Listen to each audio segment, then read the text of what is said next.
Chapter 836. Yu Qianqiu immediately realized that his position was not suitable, so he stared straight at the entrance of the divine ruin realm in front of him, pretending to be oblivious to the gazes that were looking at him. However, after staring for a while, he kept feeling the wind behind his neck and faintly smelled the fragrance of a woman's body. Damn it! What the hell? Yu Qianqiu muttered in his stomach. He held it in for a while, but found that the wind behind his neck was still blowing nonstop. That faint body fragrance was familiar. Thinking about it, other than Jiwu, Immortal Monarch, and Mu Tianjiao, he did not seem to know any other women in the immortal world. Moreover, this body fragrance did not match the smell of these two women. After a while, the wind behind his neck continued to blow. Yu Qianqiu finally could not bear it anymore. He suddenly turned around and was stunned. He saw Wan Ling covering her mouth and smiling, then hooking her slender finger at him as a greeting. That beautiful and capable appearance revealed a bit of mischievousness. Yu Qianqiu was stunned for a while, then turned around and cupped his hands, laughing. Hee hee. No wonder this body fragrance felt familiar. So, it's big sister Wan Ling's body fragrance. As soon as these words came out, the surrounding gazes immediately turned towards them. Everyone's gazes were filled with ambiguity and strangeness, sweeping across the man and woman, seemingly trying to find some clues. Who was Wan Ling? Almost everyone present knew who she was. She was the #1 merchant house in the immortal world, Sectmaster Wan Bosheng's precious treasure. If anyone could chase after her, then they would not have to worry about anything in the immortal world for the rest of their lives. Countless rich young masters had pursued her, but it seemed that none of them had succeeded. Could it be that she had an affair with this brat? Actually, they cannot be blamed. Yu Qianqiu's words were too ambiguous, saying that this body fragrance was familiar, so it was big sister Wan Ling's. Anyone who heard it would probably misunderstand. The smile on Wan Ling's face froze. After sensing everyone's ambiguous gazes, her entire face instantly flushed red. She gritted her teeth and shouted, "Is your big sister? Who knows you? Damn it, calling you sister is giving you face. Who would have thought that you're already thousands of years old? Even if I add up my 2 lifetimes, I'm not more than 100 years old." Yu Qianqiu cursed inwardly. He felt wronged, but he couldn't afford to offend him now. He squeezed out a smile and said, "How can I not know him? If I didn't know you, you wouldn't keep blowing on the back of my neck. After we broke up last time, you even gave me this. Don't you remember?" As soon as he finished speaking, he took out the Xian Ziki token in order to save some face for himself. He didn't want others to say that he was a dignified man who was trying to climb up a high branch. A big man still wanted to save some face. He could be suspected of anything, but he couldn't be suspected of living off a woman. While showing it to Wan Ling, I also wanted to show everyone that we really knew each other. Look, it really is a Zixuan token. Not bad. It can't be faked. There was an uproar in the surroundings. Everyone had reason to believe that with this kid being able to enter the divine ruin realm, he would at most be at the soul formation stage.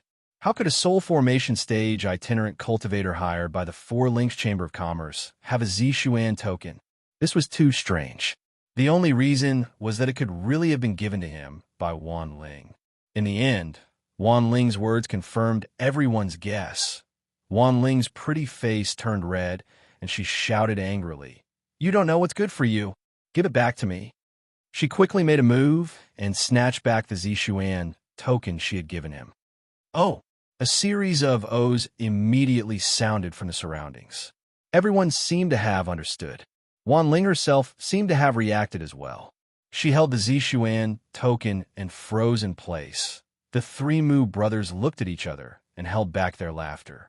This girl had always been someone who didn't suffer losses, but this time, she had met her nemesis. They were still thinking of taking advantage of this kid, but they didn't expect to be beaten up by this kid in a daze. Now they had suffered a big loss. Nemesis. The sounds of astonishment from the surroundings didn't stop.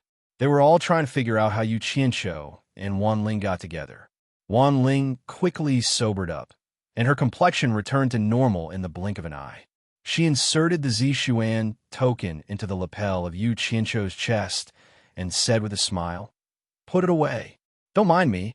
I was just joking with you. Why are you still looking at me? Don't tell me there's a flower on my face." Yu Qianqiu's head was filled with fog. He mumbled an "oh" and grabbed the Zishuan token from the lapel of his chest. Then he obediently turned around.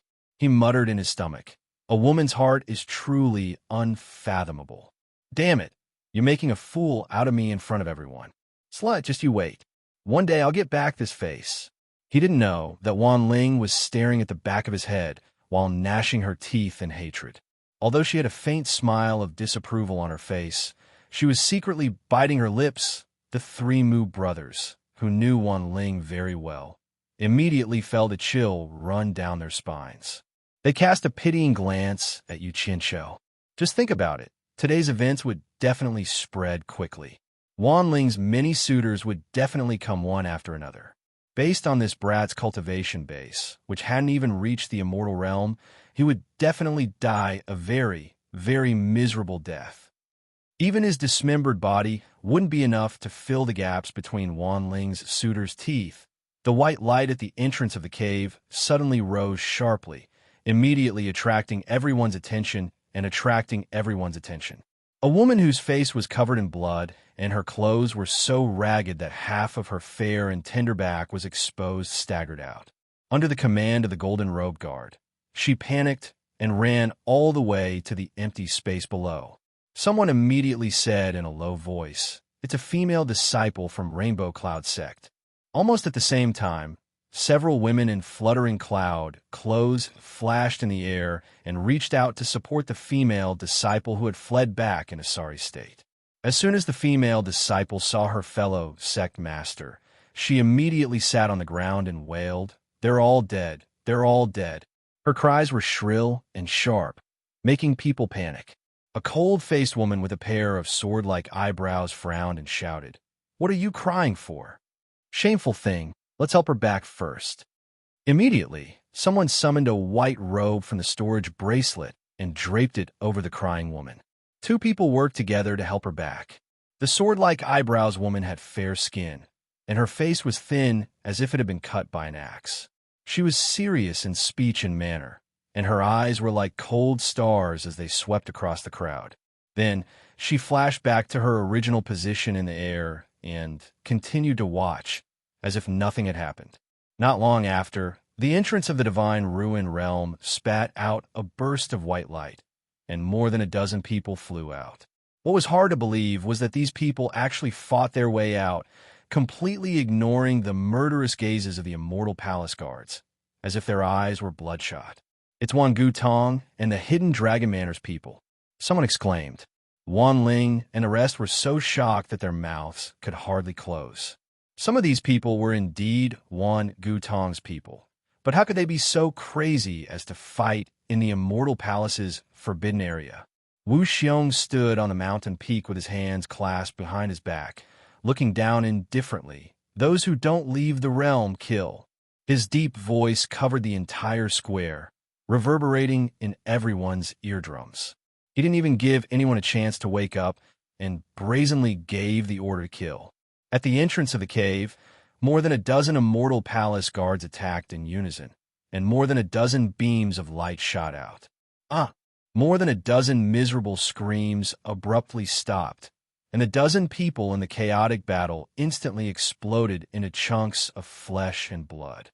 The only disciple who reacted quickly came to his senses in time and quickly escaped the black line drawn by the immortal palace guards not far from the cave entrance, luckily saving his life. The death of the person behind him scared him out of his wits, causing him to fly into the air like a headless fly. Coincidentally or not, Yu Qianqiu, who was swaggering in the middle, was the first to bear the brunt of the attack. Yu Qianqiu cursed inwardly. "Why is this daddy so unlucky? I visited the godly ruin realm's entrance twice, but 3 times I've met with such bad luck that I can't escape from. Heavens, are you messing with me? This daddy won't come here anymore. So King unlucky." He was about to dodge to the side and watch the commotion behind him, but who knew that the person who rushed over would immediately turn pale with fright when he saw him? Yu Qianqiu. Like he had seen a calamity, he quickly dodged. and he saw this daddy inside. Yu Qianshou was stunned for a moment. Then several figures flashed out, joining hands to restrain that disciple. Judging from their attire, they were Wan Gutong's people. When that disciple in ragged clothes saw that it was his fellow disciple, a look of relief appeared on his bloodied face before his eyes rolled back and he fainted. He was quickly carried away. An uproar broke out in the air. No one knew what had happened inside to force these disciples to such a state. No matter what, there was no need to make a move in the Immortal Palace's forbidden area, right? This was too inconceivable. What exactly happened inside? Du Kairen, Huolianqing, and Yafuzi exchange a glance. They had long since received the analysis from Du Feng, Huolianqing, and Yafuzi. Previously, they still had some doubts, but now they were completely convinced. Their hearts were filled with gratification. Just this commotion alone was enough to counter the mockery and ridicule they had received behind their backs. Everyone suddenly thought of the Wan Gutong disciple's shout of Yu Qianshou before he fainted. Why was he so afraid of Yu Qianshou? Yu Qianshou was just a rogue cultivator temporarily hired by a small four-links chamber of commerce. What was there to be afraid of? Everyone's gazes fell on Yu Qianshou's body. Right now, it was no longer a matter of whether they were looking at him or not. The layers of imposing aura were like raging waves, causing Yu Qianshou to feel as if he was walking on thin ice. He clenched his teeth and endured it. He could even feel Wan Ling's piercing gaze behind him, dissecting him like a knife, as if she wanted to see what secrets he was hiding. Yu Qianshou deeply felt that he shouldn't have come here to watch the commotion, but he knew that Wan Ling wouldn't blame him. Thus, he started cursing in his heart again. Bastard, if you fainted, why are you shouting this daddy's name? This daddy doesn't even know who you are. Did I offend you? Fortunately, this situation didn't last long. Otherwise, Yu Qianshou would have run away in fear. The divine ruin realm continued to spit out white light, and groups of disciples from various sects who were either in rags, injured, badly mutilated, or had disheveled hair escaped one after another. Each and every one of them was frightened like stray dogs, or perhaps it would be more appropriate to describe them as beggars. Chapter 837. Outside the ruins of God, it was a complete mess. The crowd watching from the sky immediately dashed down, and the originally crowded area became sparse. These were the people who could not help but ask after seeing the disciples of their own sect come out in such a sorry state. This was because such a strange situation had never occurred in the previous meetings of the ruins of God. The disciples who entered this time seemed to have suffered a great calamity. When the crowd looked carefully, they realized that each sect had sent 30 disciples in, but none of the sects had more than 5 people out. The degree of misery could be imagined. The most uneasy people were the people who were still floating in the air. Each of them stared at the entrance of the ruins of God with ashen faces. The white light had already calmed down, and there was only one day left before the ruins of God closed. They did not know if anyone else would come out. Most of the people floating in the air held onto a glimmer of hope, because only a little more than 10,000 people had come out, while hundreds of thousands of disciples from various sects had entered. No matter what, there had to be at least tens of thousands more. But looking at the disciples from various sects who had already come out, they were all half dead and in a sorry state. Each and every one of them was at a loss. Every second of the remaining time was torture. They were all the leaders of the various sections. If they were all wiped out, how could they go back and explain it to the sects? Who would dare to pat their chest and say that they did not have any enemies in the sect? Who could guarantee that the enemy would not take this opportunity to attack? Seeing the miserable scene below, Wu Xiong, who was on the mountain peak, frowned. He had presided over the meetings of the ruins of God for several times, but he had never seen such heavy losses from various sections. He turned his head slightly and said in a low voice, "You personally bring people in to see what's going on?" A golden-robed man behind him immediately accepted the order and landed at the entrance of the ruins of God. With a wave of his hand, 10 people flashed into the spinning white light together. There were endless questions coming from the area below. The disciples of the various sects who were lucky enough to return feebly recounted what had happened inside. Just as Yu Qianshou had expected, the disciples of the various sects, for the sake of self-preservation or for the sake of reporting back to the sect, all began to join forces to kill and rob. And the disciples of the weaker sects were eliminated one by one. If there was a battle, there would naturally be sacrifices. For example, if two sects joined forces to fight for a treasure, it was inevitable that one of them would suffer a great loss in strength. At the end of the battle, there was a situation where the rare treasures gradually gathered towards a minority of sections.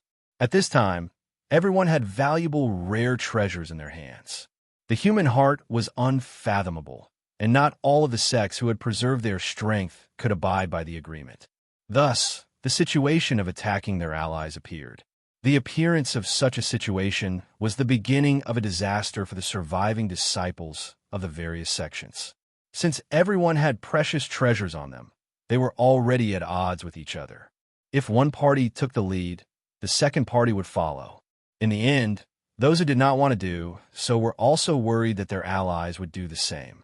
In order to prevent any accidents from happening, and in order to protect themselves, it was not uncommon for them to strike first. The situation immediately spiraled out of control. In the end, the surviving teams were basically the best of the best in the immortal world. Everyone knew that the reason why sects that had reached this level of strength still participated in the Divine Ruin Realm gathering was not only to fight for rare treasures, but also for face. They were striving to surpass their opponents. The most important thing was the sect ranking competition that happened once every 100 years. This kind of major event that belonged to each sect happened not long after the Divine Ruin Realm gathering. The Divine Ruin Realm gathering was also one of the benchmarks for the Immortal Palace's ranking. Of course, the increasing number of rare treasures on the various sects was also one of the reasons why everyone was envious. In order to gain a better future, some people began to fight with their lives on the line. Those who did not want to fight had to fight with their lives on the line to protect themselves. Thus, the crazy killing began once again. What could they do if they did not make a move the moment they met? They could only act first, and by the end, their eyes were already bloodshot. Many people could not bear such torment and were almost driven crazy. However, no one dared to quit early. After all, not every sect was as lucky as Du Feng and Huiyunlong.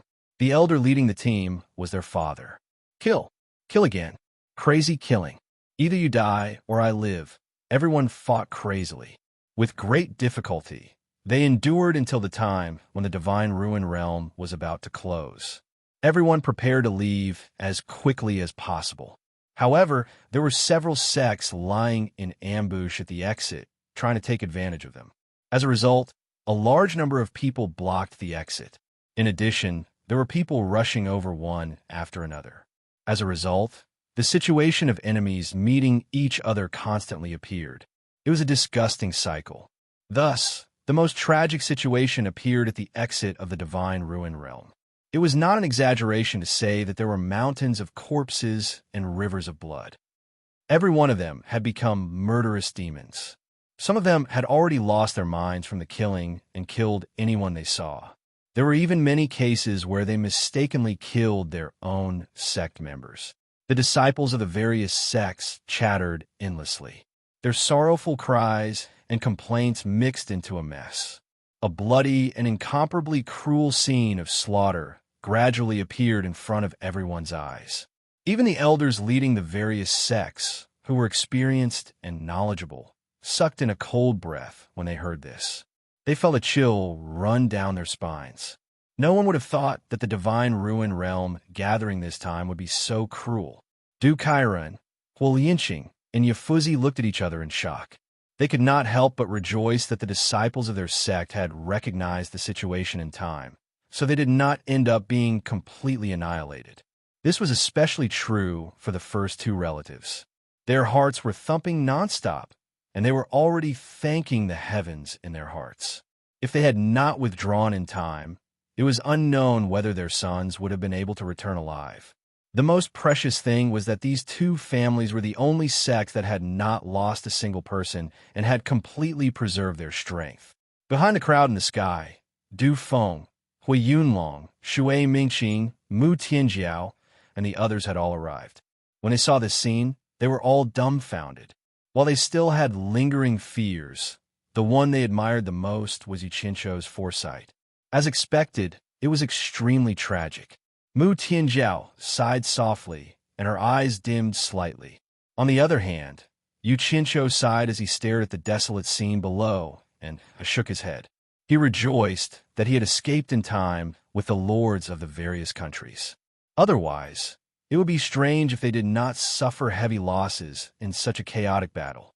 He did not realize that such a huge variable had appeared in the gathering of the Divine Ruin Realm this time, and it was more or less directly related to him. It would not be too much to say that he was the main culprit. However, he was, after all, standing in a corner and looking at the overall situation. He did not realize that he was the one standing on the hillside and inadvertently rolling a small snowball down. As for the consequences of the snowball rolling down and how big it rolled in the end, he had already left. Most of the people in the Divine Ruin Realm were dead, and no one could trace the countless broken clues to him. This was the conclusion of the jinx, Wu Si Hai, that no matter where he went, there would be no peace. It would be a miracle if nothing happened. For example, the Eastern Holy Land that had been quiet for more than 100,000 years. Once this guy went, everything was finished. The white light at the entrance of the Divine Ruin Realm swallowed again, and it immediately caused the eyes of the people waiting in the air to emit a light of hope. However, the light of hope was immediately extinguished. The people who came out were the people from the Immortal Palace who had entered the Divine Ruin Realm. The person in the lead flashed to the peak of the mountain, and with a solemn expression, he cupped his hands and reported to Wu Xiong, reporting to Great Commander, "There are corpses everywhere at the exit, piled up like a mountain. We have circled around the small area, and there are corpses everywhere. There is not a single living person. I'm afraid that everyone who can come out has already come out. Should we disperse them?" Wu Xiong raised his hand slightly, and his gaze swept across the area below. His face was still calm, and he said indifferently, "Let's wait a little longer. Before the Divine Ruin Realm closes, some of them will not give up." "Yes." After that person responded, he quietly retreated behind Wu Xiong. The disciples of the various sects who were battered and exhausted in the field below were brought back one after another. The leading elders of the various sects were still floating in the air, waiting. Especially those who had not seen the disciples of their sects come out, they were still waiting with the hope of getting lucky. However, the final reality was cruel. The Divine Ruin Realm had been open for a month, and the faint sound of thunder could be heard from the cave in the belly of the mountain. Under the watchful eyes of the crowd, the spinning white light suddenly expanded, then rapidly rotated and shrunk, becoming smaller and smaller, until it turned into a white dot and disappeared. Silence reigned. After a long time, some people breathed out a sigh of relief, and more people were dead set on leaving. Everyone looked at each other in dismay. Even those inner sect disciples who were lucky enough to return did not have the slightest trace of joy on their faces. Their expressions were more solemn. This incident was worth reflecting on. Looking at the final result, among the tens of thousands of sects and chambers of commerce, almost half of them did not return. The 50 million divine Great Spirit stones they paid could be said to be a loss of blood and sweat. There is no need for the people from the Immortal Palace to disperse everyone, as everyone had already returned in silence. Yuqinsho sighed and shook his head. Just as he was about to return, who would have thought that when he turned around, he would be stunned to find Wan Ling looking at him with a smile on her face, and the three elders behind her were also staring at him coldly. "Yuqinsho, where do you want to go, Wan Ling said with a smile. "I'm not your man. Why do you care where I go?" Yuqinsho politely squeezed out a smile. "I've been staying at the Mythical Fire Palace's shops for a long time. Of course I'm going back to the Mythical Fire Palace's shops." He even nodded to Du Feng and the rest, signaling them to wait for a moment. Wan Ling turned to look at them, then approached Yuqinsho. Her face was almost touching Yu Qianzhou's ear as she whispered in a low voice, "Since my Wangu Tong's disciple knows you, there must be some story between you two. Why don't you come to my shop and discuss in detail?" "I don't know him at all." Yu Qianzhou waved his hands, but before he could finish his words, Wan Ling had already grabbed his wrist, forcefully dragging him away. The three Mu brothers stared at each other with their mouths agape. Then a bitter smile appeared on their faces. It seems like the young miss really bore a grudge against Yu Qianzhou this time. She probably wouldn't be satisfied until she played him to death. The three Mu brothers shook their heads and sped away. Du Feng and the rest looked at each other, realizing that this Yu Qianzhou was really unfathomable. Since when did he get involved with Wan Ling? Did they see wrongly? Wan Ling actually held his hand and led him away in front of everyone. Chapter 838. Wan Ling was dragging a man. The people from the various sects who had forgotten about the two of them because of the incident in the Divine Ruins realm were all tongue-tied when they witnessed this shocking scene. It seemed like the two of them really had something going on. Mu Tianjiao bit her lip as she watched the two figures disappear in the direction of Wan Gutong's shop. She couldn't help but ask herself in her heart, if I had a background like Wan Gutong, would I be able to fight for it? Her dejected gaze gradually became resolute, as if she had made up her mind about something. What the hell is old geezer Wan Bosheng's granddaughter doing? Wu Xiong murmured from the top of the mountain, similarly confused. After pondering for a long time, he waved his hand at the people behind him. The people from the Immortal Palace immediately got busy and began to set up a formation to seal the mountain. Not long after, a misty white fog rose from the ground, shrouding the entire stone mountain without a trace. After the various sects returned to their respective shops, those sects with disciples who had returned by luck, although suffered heavy casualties, brought back a lot of things. The dazzling array of rare and precious immortal herbs was enough to lift one's spirits just by looking at them. For example, in Wan Gutong's shop, the disciple casually took out some of the items from his storage bracelet. Immediately, a strange fragrance filled the room, and auspicious lights flashed faintly. Yu Qianzhou's eyes lit up, and he couldn't help but take a few more glances. Standing opposite him was the Wan Gutong disciple, who had luckily survived in the Divine Ruins realm. After washing up, his face was pale, and it was obvious that he had not fully recovered. Wan Ling had been watching the changes in Yu Qianzhou's expression. She found that he seemed to be afraid of her just now, but now that he saw the rare and precious immortal herbs, his eyes immediately lit up. She immediately felt a wave of contempt in her heart, and in her heart, she gave Yu Qianzhou a vulgar evaluation. "Tell me what exactly happened. How did you know him?" Wan Ling pointed at Yu Qianzhou and asked the disciple. Yu Qianzhou turned around in a daze. "This disciple has seen him, but I don't know him." After the disciple bowed, he immediately described the great feat of Yu Qianzhou killing 2 groups of 30 people in the Heartless Palace by himself in the ruins of God. When the 3 Mu brothers heard this, they looked at each other in dismay. Even Wan Ling was re-evaluating Yu Qianzhou. They didn't expect Yu Qianzhou to be able to instantly kill a group of Heartless Palace's disciples. Perhaps only an immortal expert could do such a thing. Even an ordinary immortal expert wouldn't be able to do it. However, when Wan Ling captured Yu Qianzhou, she took the opportunity to inspect him and discovered that he was indeed only at the deity transformation final stage. He was only at the deity transformation final stage, yet he was able to insta-kill a group of cultivators of the same cultivation base as him. His abilities were not to be underestimated. "I can't tell. You have such ability?" Wan Ling clicked her tongue as she placed her hands on her waist.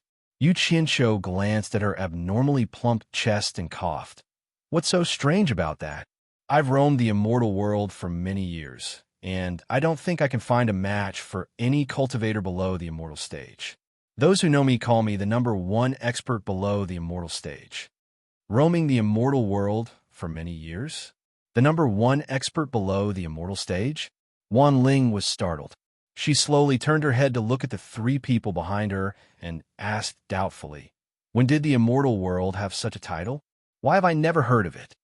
After the three Mu brothers pondered for a moment, they also shook their heads slightly, indicating that they had never heard of it before.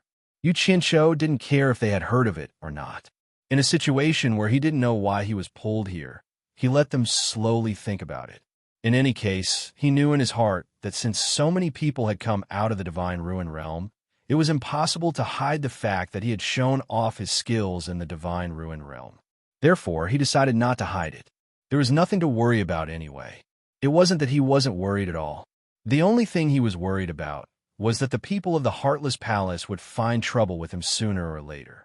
After all, he didn't have any sect to support him. I'll pack up later. You guys can leave first. Wan Ling waved at the disciples in the shop.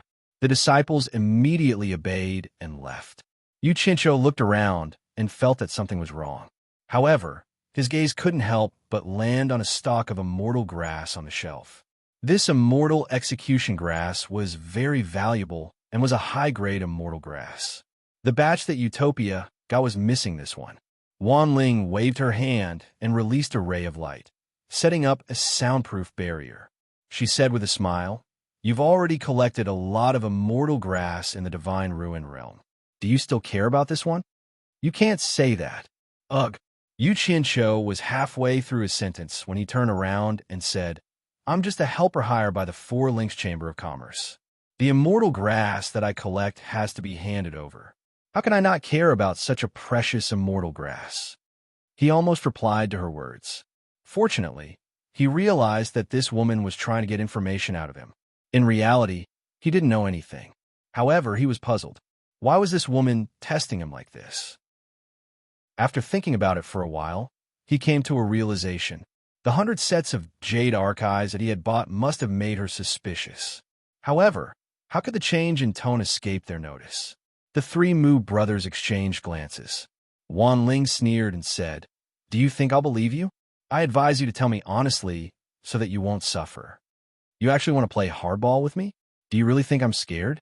Yu Qianqiu's expression turned cold. He said indifferently, "Why don't I understand what you mean by that?" Mu Tong snickered and said, "You still dare to be stubborn. Since you're already here, if you don't tell me the truth, don't even think of leaving this place alive. You got guts. Are you threatening me?" Yu Qianqiu asked as he stared at him coldly. His calm demeanor made them secretly suspicious, even though they didn't show it on the surface. However, how could they be fooled with just a few words? Wan Ling smiled tenderly and said, "If you think it's a threat, then so be it. However, this kind of threat is still better than us making a move on you. You better think it through. Don't refuse a toast only to be forced to drink a forfeit." Yu Qianqiu turned to face the outside of the shop. He looked at the passers-by on the street and said indifferently, "The relationship between me, the Spirit Cultivation Sect, and the Mythical Fire Palace isn't ordinary. If you make a move on me in front of everyone, I'm afraid that those two families won't be so easy to deal with." Before he could finish speaking, he heard a paw sound. The gray curtain that was rolled up on the door fell down, completely isolating the situation inside from the outside. Wan Ling giggled and said, "Do you think that if we make a move like this, who would be able to see?" Yu Qianqiu expressionlessly turned back to look at her and said indifferently, "Everyone knows that I came to your Wangu Tong shop. Do you really think that those two families are fools?" Wan Ling shook her head and laughed lightly. "I don't care what your relationship with them is like. Even if I kill you, in a situation where no one sees it with their own eyes, those two families wouldn't dare to go against us Wangu Tong so openly." Mu Tong cooperated and shook his hands that were hidden in his wide sleeves. It was a naked threat. "Kill me?" Yu Qianqiu sneered coldly. "I'm afraid that even if I lend you 100 guts, you still wouldn't dare to make a move on me." Seeing that he was still bluffing at this point, but was still so calm that it was a little ridiculous, the eyes of the few of them flickered slightly. Wan Ling's smile didn't falter. "I don't need 100 guts to kill you. If you don't confess now, I'll make you pay. Do you believe it or not?" Yu Qianqiu nodded lightly. "I really want to see how you're going to make me pay. I really want to see if Wangu Tong still wants to live in the immortal world." As he spoke, he took out a golden robe from his storage pouch and slowly put it on in front of the four people. Piously, he put on the robe without a stitch on. The four people's mouths were agape in shock. Mutong's trembling hands froze. The confident smile on Wanling's face had long disappeared. She cried out involuntarily, "Gold-threaded robe." With a quick sweep of their senses, they knew that it was the unique clothing of the immortal palace, the gold-threaded robe. The workmanship of this robe was unique, woven using the unique magic of the immortal palace. The entire robe was made from a single strand of specially made golden thread, without a second strand. The gold-threaded robe wouldn't get dirty, wouldn't get wet in water, and had some defensive properties. Currently, in the immortal world, other than the immortal palace, no one else could replicate it. With one look, they knew it was the real deal.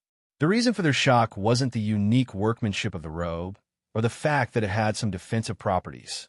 It was because every set of gold-threaded robe would never be worn by outsiders, because it was the symbol of the immortal palace. Every member of the immortal palace could only have one set. Moreover, they would cast a special immortal spell on the wearer. So if anything happened to the wearer, the immortal palace would know immediately. In the immortal world, if anyone dared to make a move on the members of the immortal palace, the immortal palace would deal with them without mercy. They would immediately send out a large number of people to investigate, and would not rest until the truth came to light. The dignity of the immortal palace could not be blasphemed, and if necessary, they would rather kill the wrong person than let the wrong person go. In short, other than severely punishing the culprit, they also had to recover the gold-threaded robe. They wouldn't let it fall into the hands of outsiders, lest someone used it to disrupt the order of the immortal world. Some clues could be seen from how Wu Xiong, the commander of the immortal palace, dealt with the guard of the immortal palace and even stripped off his gold-threaded robe during the meeting in the divine ruin realm.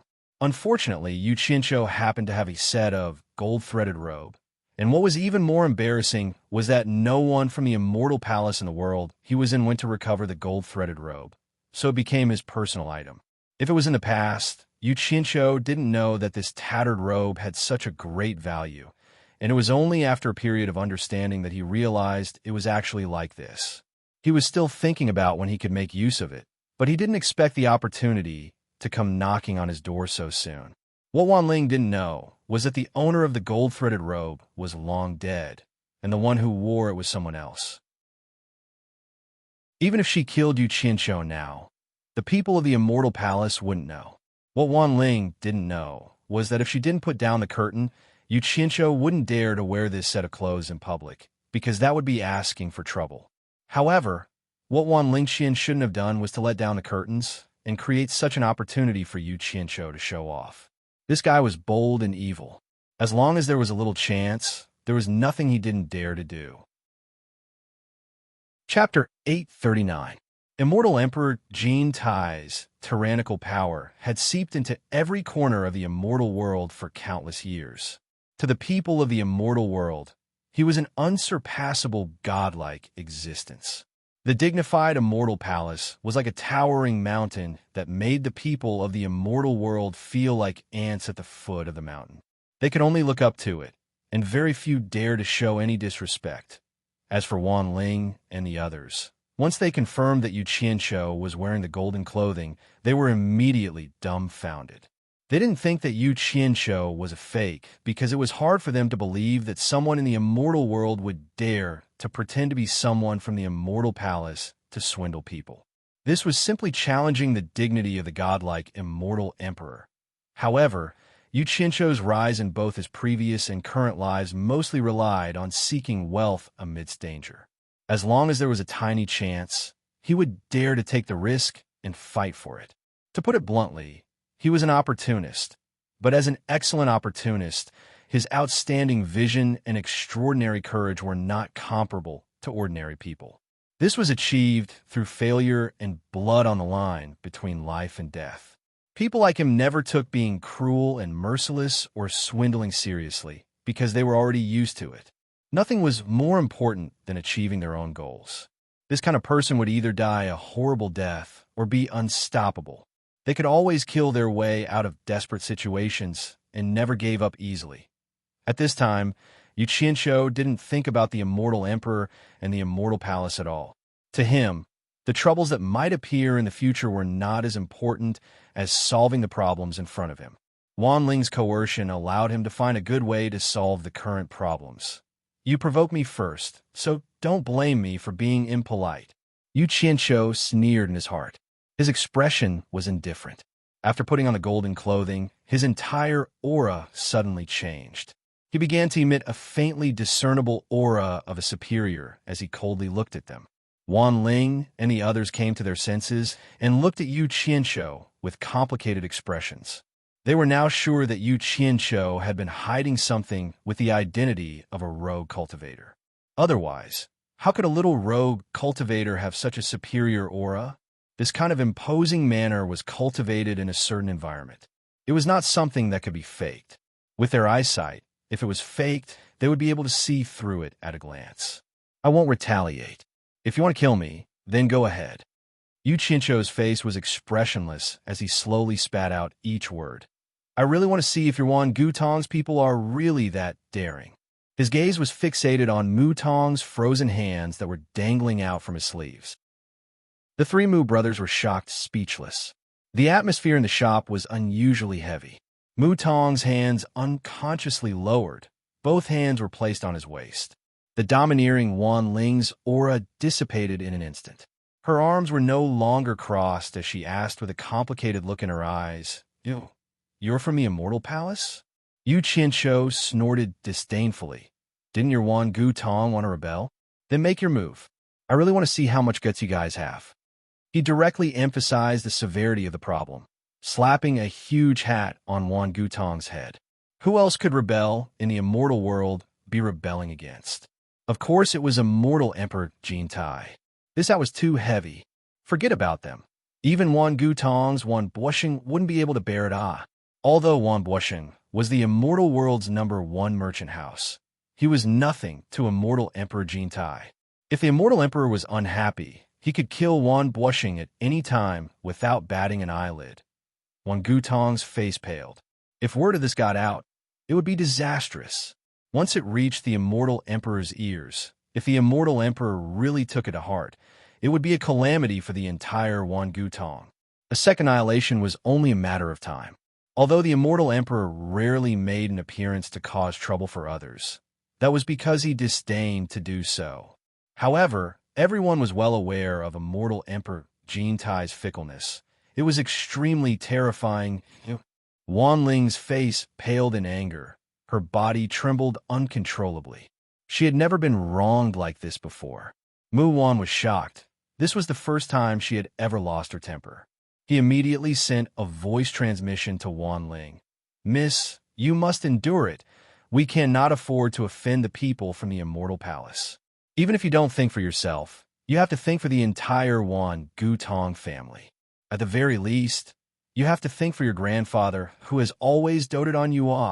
Compromise for the general interest. Think of a way to send him away. Me? What did I do? Yu Qianqiu's tone was overbearing.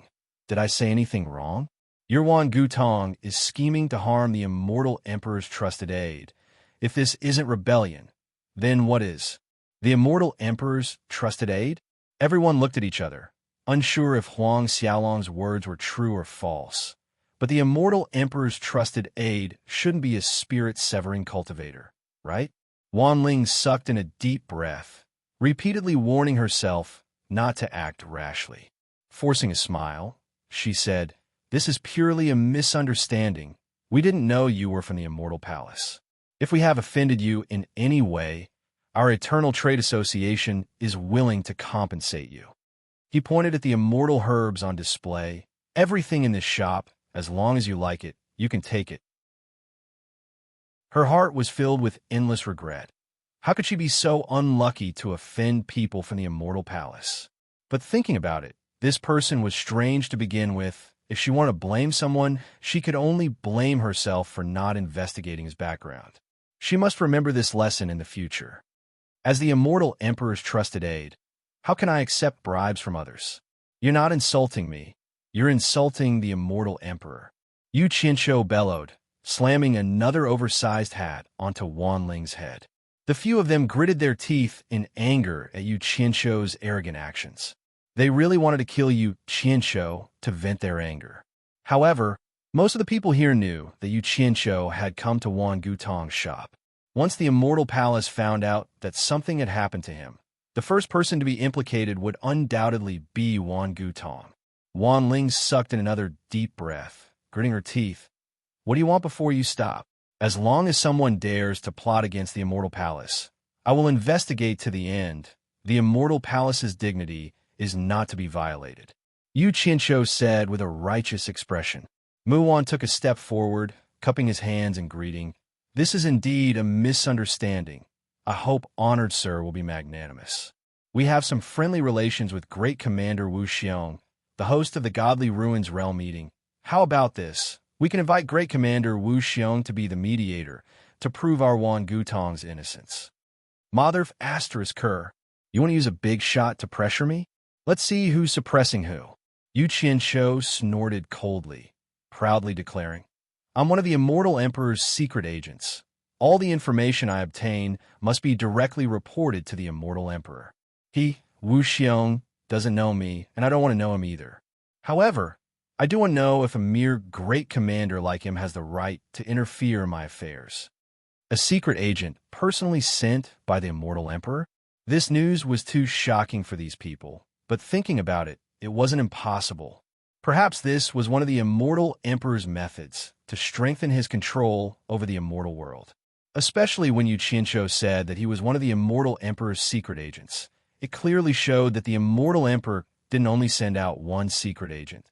There might be many more. And this Yu Qianqiu had always been hiding his identity, but in the end, he was forced out by these people. Everyone was dumbfounded once again. Wan Ling, who had always been brimming with confidence, suddenly felt like the world was spinning around her. Offending a seemingly insignificant nobody. Never in her wildest dreams would she have guessed that the person standing behind him was the most terrifying person in the entire immortal world, directly dragging the Immortal Emperor into the picture. Wasn't this a little too exaggerated? These people weren't idiots. They weren't so easily deceived. But the golden woven robe on the other party's body proved that he was indeed someone from the Immortal Palace. Not to mention, even if someone was trying to deceive them, who would have the guts to recklessly drag the Immortal Emperor into the picture, because doing so would only lead to death. Fear and panic finally appeared on these people's faces. Due to Wan Gutong's coercion, they actually exposed the Immortal Emperor's secret. Once this matter was exposed, even if they didn't rebel, the Immortal Emperor wouldn't spare Wan Gutong. This time, they were in deep trouble. Wan Ling's face was filled with panic. Her mind was in a complete mess. The only reason she dared to do anything in the past was because she had an extraordinarily powerful grandfather backing her up. But now the trouble she caused was too big, directly dragging the Immortal Emperor into the picture. This was not something her grandfather could handle. What should she do? Muwan calmed himself down, decisively saluting Huang Xiaolong once again. This time, we were wrong, but anything can be discussed. I believe that since Honored Sir is willing to reveal such a secret, we still have a chance to let this matter go. Whatever conditions Honored Sir has, please state them. Everything can be discussed. Yu Qianqiu glanced at Wan Ling, noticing that the older the ginger, the spicier it was. He slowly took a few steps forward, stopping in front of Wan Ling. Under the worried gazes of the three Mu clan brothers, Yu Qianqiu slowly reached out his hand to pinch Wan Ling's delicate chin, lifting her slightly lowered head up. His hand was not honest, unscrupulously caressing her chin, her white neck, and her face. The faces of the three Mu clan brothers instantly darkened. They were originally entrusted by Wan Bosheng to protect Wan Ling. Now that Wan Ling had suffered such a great humiliation, Mu Tong, who had a bad temper, was about to make a move, but Wan Mu grabbed his arm and slowly shook his head with a gloomy expression, signaling him not to be impulsive and to wait and see. However, the uncontrollable strength in his hand caused Wan Tong to feel a dull pain. The corner of Yu Qianqiu's eyes had been paying attention to the movements of the three people. He had taken such a big risk, so he had to put on an act. If he didn't show the arrogance of the Immortal Palace, He was afraid that it would cause more suspicion in the future. He was also throwing caution to the wind. Wan Ling, who had always been high and mighty, had never suffered such humiliation. Even if it wasn't for herself, she had to endure it for her grandfather. In an instant, 2 crystal-clear tears directly fell from her eyes. Her long eyelashes fluttered, and her voice trembled as she said, "What do you want?" Chapter 840. I don't want anything, but you have done something wrong, so you have to pay the price. The hand that was holding Wan Ling's chin felt Wan Ling's body tremble slightly. The corner of Yu Qianzhou's mouth hooked up into a faint smile. He wanted to destroy the arrogance that she was born with, to leave a shadow in her heart, so that she would have to respect him when she saw him in the future. Otherwise, this kind of girl who didn't know the immensity of heaven and earth would easily take revenge, and she would be completely afraid. Warm tears flowed down her cheeks and fell on Yu Qianzhou's finger. Yu Qianzhou lifted that finger, letting the tears flow to the tip of his finger, and lightly tapped it on Wan Ling's red lips. Wan Ling's body trembled a little violently. Yu Qianzhou smeared her tears on her red lips and said with a light smile, "Don't be nervous. I won't do anything rude to you. Just based on your looks, I won't take a liking to you." Women were really strange creatures. Just a moment ago, because she felt humiliated, she shed tears of grievance, and now hearing the other party say that she was ugly, Wan Ling's slightly closed eyes suddenly opened, and she stared at Yu Qianzhou with a gaze that seemed like she wanted to bite someone to death. Yu Qianzhou raised his eyebrows, pinched her nose, and shook it. "Don't be so fierce. I didn't say anything wrong. You really don't look good. At least compared to my woman, you really don't look good." "Ha!" Wan Ling slapped away Yu Qianzhou's hand that was pinching her nose. That guy didn't know how to be gentle and protective of the fairer sex, and his hand was really heavy, causing her pain. Wan Ling was provoked to the point that she couldn't take it anymore, and she roared, "What do you want?" The 3 Mu brothers immediately tensed up. They didn't expect that she still couldn't hold it in, and her big missy temper still exploded. The 3 of them stared at Yu Qianzhou. If they had no choice but to change the outcome, they could only kill Yu Qianzhou and think of a way to salvage the situation afterwards. Yu Qianzhou stared at Wan Ling's red nose that he had pinched, and then looked at her tear-stained face. He unceremoniously stretched out a palm and waved his 5 fingers in front of Wan Ling's eyes, saying, "Fixed price." The 4 people present were stunned. Wan Ling was startled and asked, "What do you mean?" "Nothing much." Yu Qianzhou wagged his 5 fingers nonchalantly. "Fixed price, 50 billion divine grade spirit stones. I'll act as if nothing happened." In any case, he was ready to risk it all. He had already pretended to be an immortal emperor. If something were to happen, he wouldn't have a good ending even if he didn't take the 50 billion. He might as well take the opportunity to solve the problem in front of him. The 4 of them looked at each other in dismay. So, he would just try to extort spirit stones. When Wan Ling regained her senses, she sneered, 50 billion divine grade spirit stones. You must be joking." Yu Qianzhou placed his hands behind his back, shaking his head. 50 billion divine grade spirit stones is nothing to the immortal world's #1 trading house. Then again, if you feel that one Gudong's safety is not worth 50 billion divine grade spirit stones, then act as if I didn't say anything. We'll do what we should do. With that said, Wan Ling turned around and walked away. It wasn't easy to find a good solution. How could Mu Wan let him go just like that? What did money count for? To Mu Wan, Wan Bushing's safety was the most important. Mu Wan's clear voice resounded. "Wait, everything can be discussed." Yu Qianzhou swiftly turned around, pointing a finger at Mu Wan as he said to Wan Ling, Look, this is the proper way to deal with things I admire at the most. You should learn more from Senior." Ignoring Wan Ling's murderous glare, Huang Xiaolong turned to Mu Wan. "In truth, there's nothing to discuss. A fixed price of 50 billion divine grade spirit stones. Not a single piece less." 50 billion? Mu Wan's voice was solemn. "Isn't that a little too much? We don't have that many spirit stones on hand." "Grand Elder, ignore him. He's clearly trying to blackmail us. He's clearly trying to frame us." Wan Ling pointed a finger at Yu Qianqiu, gritting her teeth. Don't give him even a single piece of spirit stone. At most we'll just die together, spreading the news of him extorting spirit stones from us. Even the immortal emperor won't spare him. Let's see if he dares to speak of this matter again. The three Mu brothers' eyebrows twitched slightly, as if they were tempted by Wan Ling's words, and hesitated. Yu Qianqiu chuckled. You want to play ruthless with me? Fine. Then we'll see who's more ruthless. But let me tell you, I'm still the immortal emperor's trusted aide. Maybe I'll be unlucky, maybe I'll be fine, but even if I die, I'll drag your entire Wangu Tong family down with me. After all, you are the ones who bully me first. Farewell. Forgive me for not accompanying you. With a flick of his sleeves, Huang Xiaolong strode out without looking back. Mu Wan's silhouette flickered, blocking Huang Xiaolong's path, clasping his fists together. Since you're seeking wealth, then there's still room for discussion. Why must you push things to the extreme? Losing both your life and wealth is not something you and I wish to see. I knew it.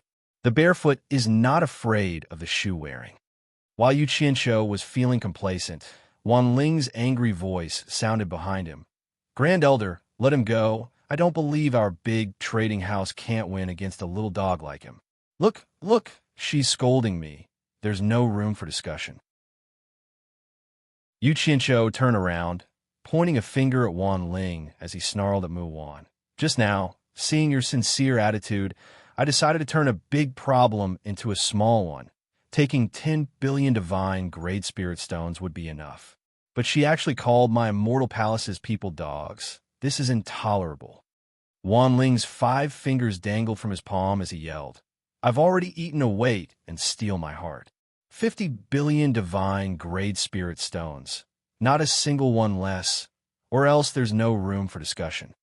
Hearing this, the three Mu brothers' expressions stiffened, a hint of reproach in their eyes as they stared at Wan Ling, as if saying, just because of one sentence from you, 40 billion divine grade spirit stones gone. Wan Ling's blood rushed to her head, turning her face bright red. She nearly vomited blood from anger. Her body trembled as she pointed a finger at Yu Qianqiu, but she couldn't form a complete sentence. She had never been abused like this in her entire life. The elegance she had in the past, the disdain and indifference towards her pursuers, all the noble and aloof temperament had vanished into thin air today. She looked like a shrew who only wanted to bite people. Look at her. What's the meaning of this? Do you still have any sincerity to discuss? If you don't want to talk, just say it. I won't force you. Yu Qianqiu spat out a mouthful of air, then undressed himself, taking off the golden robe he was wearing and shoving it into his storage pouch. Mu Gu, who had not spoken a word from the beginning until now, suddenly walked to Wan Ling's side, sighing softly. Your grandfather trusts you so much, he didn't tell you to harm him. I gulped. Wan Ling's throat emitted a strange sound. Her eyes rolled back. She was so angry that she fainted on the spot. Mu Gu reached out to support her, looking at his 2 brothers in surprise. Did I say something wrong again? Mu Wan and Mu Tong exchanged a look, speechless. Yu Qianqiu was also stunned.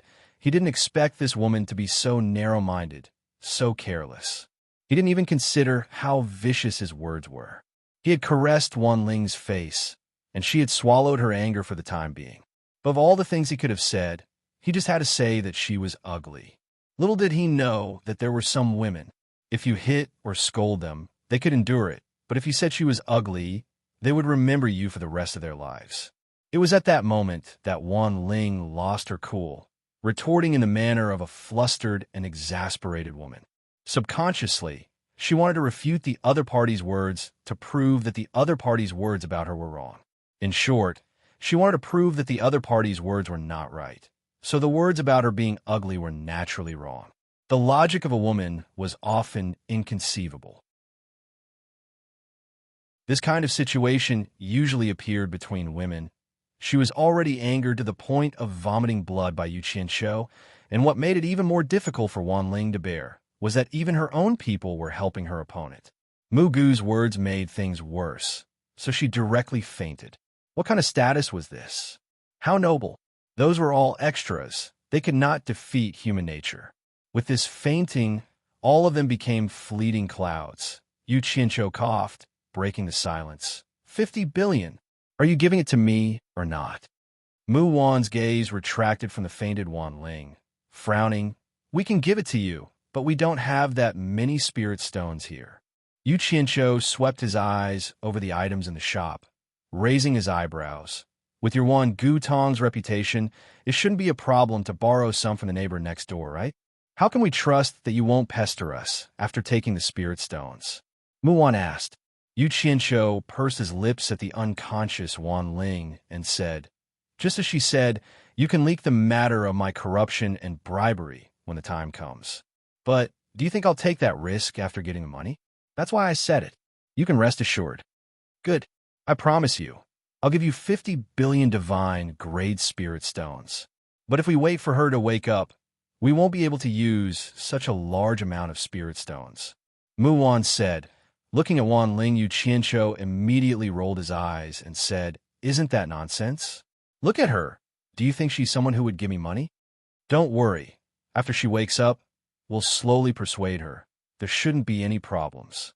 But I'm warning you, if you still pester us after getting the money, I'll make you wish you were dead. Mu Wan warned, a cold light glinting in his eyes. Enough. Enough with the nonsense. After you get the money, come look for me at the mythical flame palace, but don't make me wait too long. I don't have that kind of patience. Yu Qianqiu waved his hand, walking to the door with a satisfied expression. He lifted the curtain and walked out. Mu Wan looked at the swaying curtain, sighing softly. He turned around and nodded. Wake the young miss up. We need to persuade her. Facing the immortal palace, we can't afford to be rash. Mugu's 5 claws condensed, and a thin mist-like golden gas quickly seeped into Wan Ling's head. Not long after, Wan Ling faintly woke up. Before her eyes had completely opened, she could hear her muttering, I can't give it to him. Chapter 841. After the end of the Divine Ruin Realm gathering, the huge plaza did not show the same prosperity as in the past. There were very few people on the streets between the shops, and the atmosphere in the entire plaza was heavy and oppressive. In the past, after the Divine Ruin Realm was closed, there would be a lot of buying and selling, but now it seemed like there was no interest. Normally, after the Divine Ruin Realm was closed, the great commander Wu Xiong sent by the Immortal Palace would evaluate the various sections. However, this time, as soon as the Divine Ruin Realm was closed, Wu Xiong brought a large group of people from the Immortal Palace back to the Immortal Palace, almost without stopping. Was Wu Xiong's attitude telling everyone that there was no winner or loser in this Divine Ruin Realm gathering? As a result, many sects that didn't gain anything from this trip tore down their shops and went back home. The sects that had some gains were left speechless. There was even an entire row of shops that were torn down to the point that only 1 or 2 shops were left. There were even more disgusting sects that directly smashed their shops, making the remaining shops look like they were in a garbage dump. With one sect doing such a prank, other sects immediately followed suit. In any case, this broken shop was not worth much. After a day or two, the huge plaza had become a real garbage plaza. Looking at it from the sky, it was a scene of desolation, completely different from before the Divine Ruin Realm opened. Du Feng and the others stood on top of an abandoned shop, looking around at the miserable surroundings, not knowing whether to laugh or cry. From time to time, they could see sects packing up and leaving, and the number of people in the huge plaza was decreasing. Yu Qianqiu looked around and said in surprise, didn't they say they would trade for a while? Why are they all leaving? Great Commander Wu Xiong has left, and the sects still have to rush back to report the details. There is no need to stay. Du Feng sighed. But there are also many sects that have gained a lot. So many things are piled up in their hands. Before Yu Qianqiu could finish, he saw Du Feng wave his hand and say, this is not a problem at all. Everyone has shops in the various immortal domains. I believe that the psychedelic immortal city will usher in a peak of trading. The current Yu Qianqiu also knew about the hallucinatory immortal city. It was the largest commercial city in the immortal world. It was said that it was extremely prosperous and huge. All the sects and merchant associations in the immortal world had their own businesses there. Yu Qianqiu silently looked at the everlasting trade hall's location. 2 days had already passed, but there was no response from that side. He couldn't help but wonder if he could get his 50 billion. If Wan Gutong went back on his word, Yu Qianqiu wouldn't be able to do anything to them. Snitch to the immortal emperor? What a joke. Only the immortal emperor knew who he was. Should I exert some pressure on him? Yu Qianqiu was brewing a bellyful of evil ideas, but Du Feng looked at him and said with a light smile, "This time, brother, you showed off his skills in the divine ruin realm. I'm afraid his name will spread throughout the entire immortal world." Yu Qianqiu raised his head and rolled his eyes, exasperated. "You're mocking me. You guys have the support of your sects. Naturally, you don't need to be afraid of the 7 big sections. But sooner or later, they'll find trouble with me. I'm still thinking of how to deal with them." "What are you afraid of? Don't you have a good relationship with Wan Ling?" Du Feng exchanged a glance with Hu Yunlong and snickered.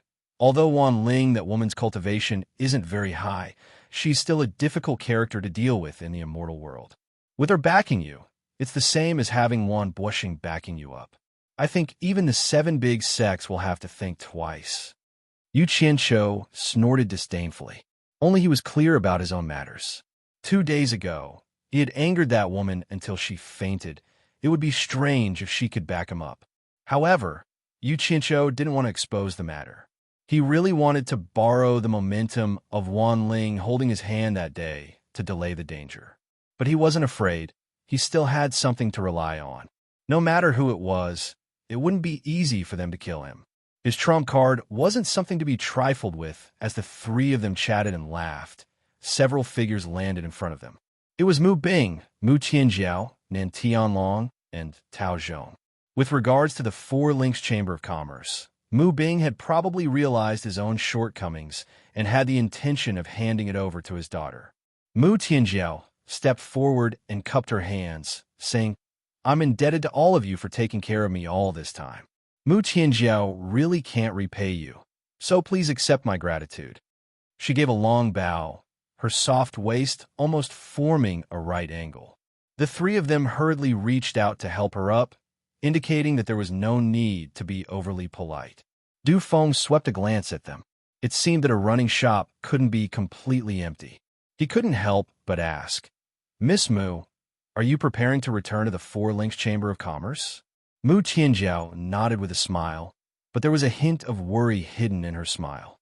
Yu Qianqiu, who was well aware of this, frowned and said, "If you go back this time, I'm afraid that Chief Fengsheng of the 8 Links Chamber of Commerce won't let you go. Do you have any countermeasures?" Before Mu Tianjiao could reply, Hu Yunlong waved his arm and laughed heartily, saying, "Don't worry about this. That dog didn't know the immensity of heaven and earth last time.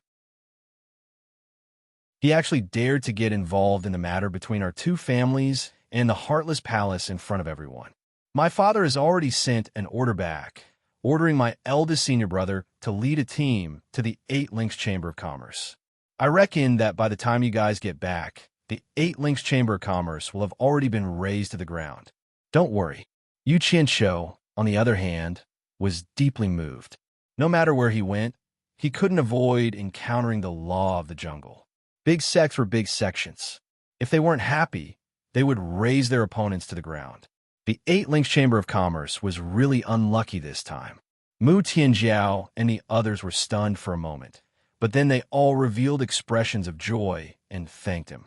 Hu Yunlong straightforwardly waved his hand and said, "No need to thank me.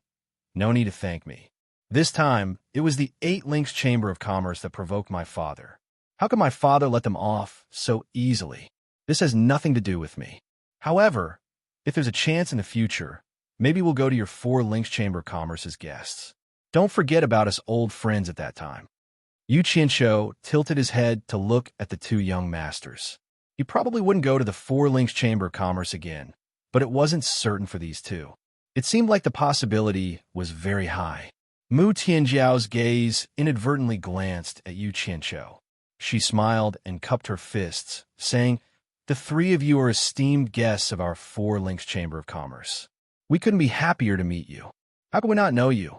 I'm just afraid that you'll find our Four Links Chamber of Commerce too shabby and refuse to honor us with your presence.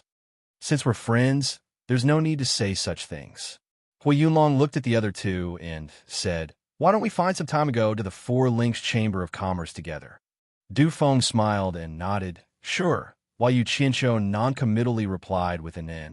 After exchanging some pleasantries, the three of them watched as Mu Tianjiao and the other three boarded the flying shuttle and left. At the same time, there were also people from the other sects leaving one after another. Hui Yunlong frowned as he looked at the absent-minded Yu Qianqiu and asked, "Brother Yu, my father also wants to return to the sect as soon as possible. What do you think? Do you want to follow me back to the mythical fire palace?" Du Feng stared at Yu Qianqiu with a profound gaze. He knew the secret of Yu Qianqiu wanting to establish his own chamber of commerce, but he didn't know what Yu Qianqiu's intention was to delay the departure of the mythical fire palace. For this reason, he also asked his father to delay the departure of the spiritual cultivation sect because he wanted to see what Yu Qianqiu wanted to do. Could it be that he really had a way to raise the 50 billion that he wanted? Yu Qianqiu, who was deep in thought, looked at the various sects that were flying away and slowly said, "You guys go back first. I still have some things to do. Don't tear down the mythical fire palace's shop. Leave it for me to stay temporarily." The two of them looked at each other speechlessly. It seemed that he was prepared to stay here for a period of time. Hui Yunlong asked suspiciously, "Brother Yu, is there something you need? Why don't you tell us? Maybe we can help you." Yu Qianqiu unceremoniously rolled his eyes. He thought to himself, "I've already said that I want to borrow 50 billion from you. But can you help me?" Du Feng saw some clues and pulled Hui Yunlong with a bitter smile. "Let's listen to him. Let's go first."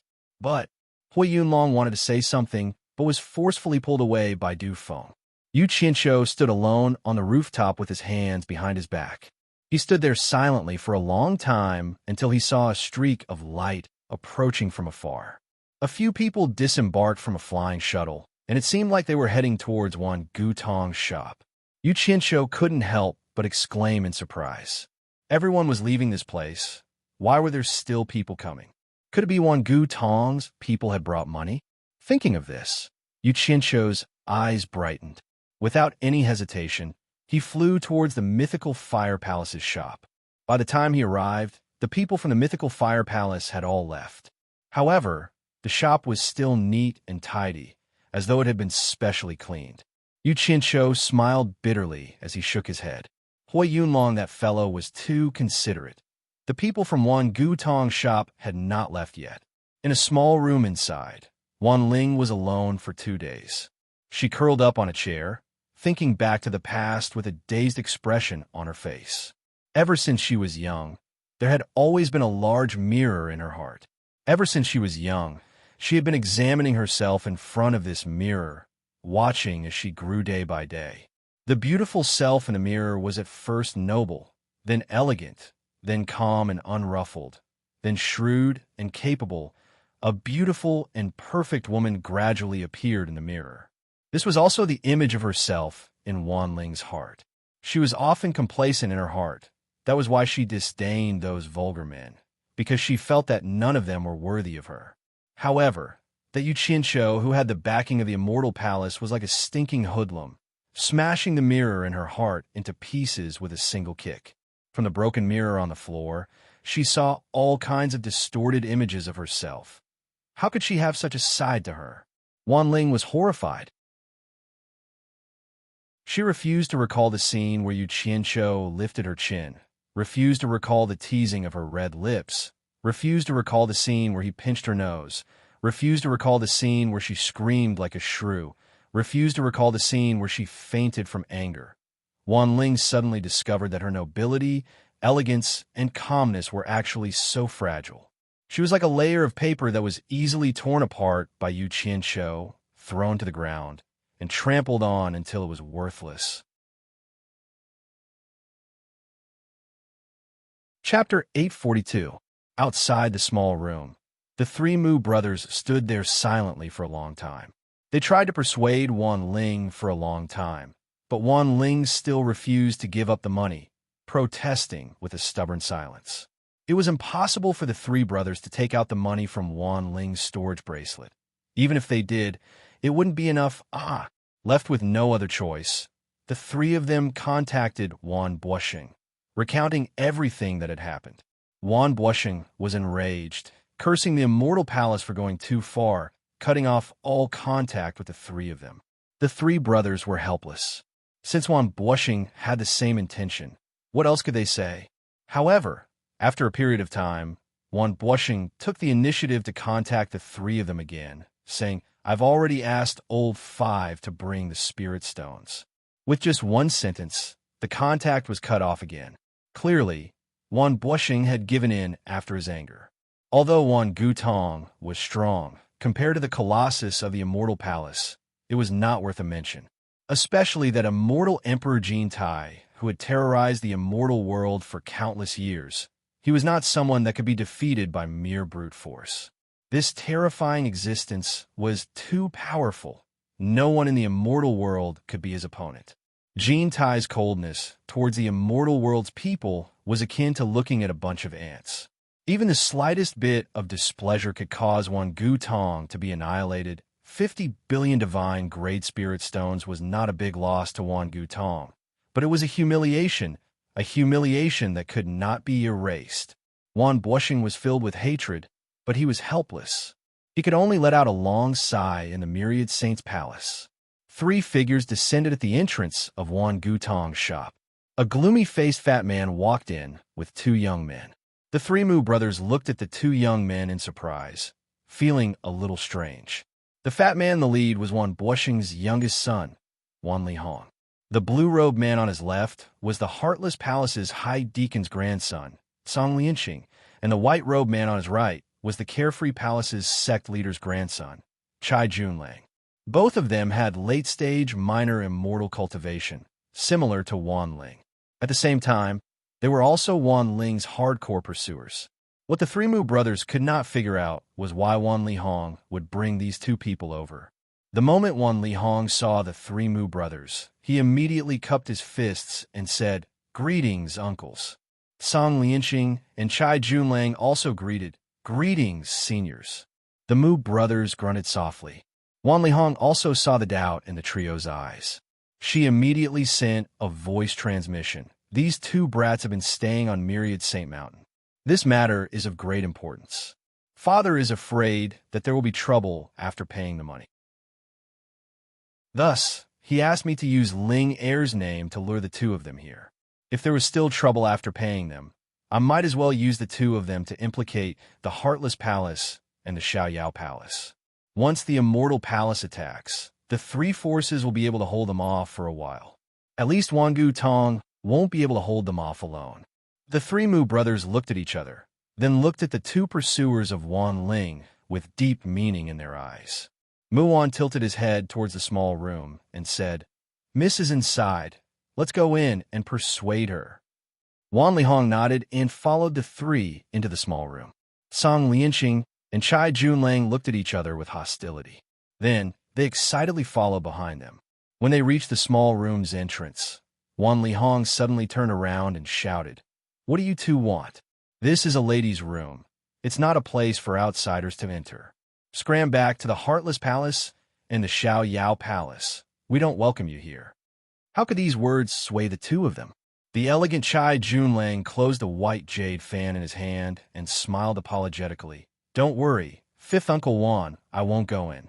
Wan Lihong shouted angrily, "Scram! Who is your fifth Uncle Wan?" The two of them quickly bowed and retreated to a position near the shop's entrance. They could be scolded, but they wouldn't leave. Wan Lihong snorted coldly and entered the small room. Wan Ling, who was curled up in a chair, was initially disdainful when she heard Song Lianqing and Chai Junlang's voices, but her eyes lit up and she suddenly stood up from the chair. When she saw Wan Lihong come in, she immediately bowed and greeted, "Fifth Uncle." The Mu brothers stared blankly as they discovered that the dispirited and listless Wan Ling had suddenly become so spirited. Wan Lihong casually shot out a ray of light and set up a soundproof barrier. He stared at Wan Ling and shouted in a deep voice, "What do you want this time? You've caused trouble to the Immortal Palace and even offended the Immortal Emperor. Is that someone you can offend? Are you trying to get your grandfather killed?" Ling, no, she's wrong. But who would have thought that this ordinary-looking guy was actually from the Immortal Palace and was even a secret agent sent by the Immortal Emperor? Wan Ling pretended to be wronged as she bowed. Then, she revealed a smile and quickly hugged Wan Li Hong's arm and said coquettishly, "I know fifth uncle loves Ling the most. Please spare Ling this time." The Mu brothers shook their heads with a wry smile on their faces.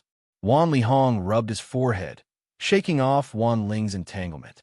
He took off the 2 storage bracelets on his wrist and lamented, "Don't you know how big the trouble you've caused is? Losing 50 billion divine Great Spirit Stones is a small matter, but if you provoke the Immortal Emperor's wrath, that would be a fatal matter." You're still laughing? Is it that funny? Fifth uncle, it's only been a few days since we last met, but you seem to have put on some weight, Wan Ling said in a serious tone. "Ah, really? Are you for real? Are you sure you didn't see wrong?" Wan Li Hong rubbed his face nervously, but when he caught a glimpse of the hidden mirth in Wan Ling's eyes, he immediately understood that he was fooled. He roared at the top of his lungs, "Look at the situation. You still have the mood to joke around?" Wan Ling shrunk her neck, but her hands held Wan Li Hong's hands, taking the 2 storage bracelets from his hands. She bowed apologetically. "Third uncle, don't worry. Ling already has a foolproof plan. Not only can it protect the 50 billion divine Great Spirit Stones, it can also resolve the possible danger." The 4 men looked at each other, not knowing what she was up to this time. Wan Li Hong's thick, fleshy face was filled with worry. His eyebrows, which were naturally drooping, curved even more. With a bitter face, he said worriedly, "Ling, you've already gone too far this time. Don't mess around again. Fifth uncle, I know you're proud and arrogant, but this is not a small matter. That's Immortal Emperor Jin Tai. Our Wan Gutong cannot afford to offend him. If you continue to play, the whole family will be finished. You should take pity on this old bachelor fifth uncle of yours." Wan Ling lowered her head slightly. The 2 storage bracelets in her hands were clenched so tightly that her knuckles turned white. She bit her lower lip.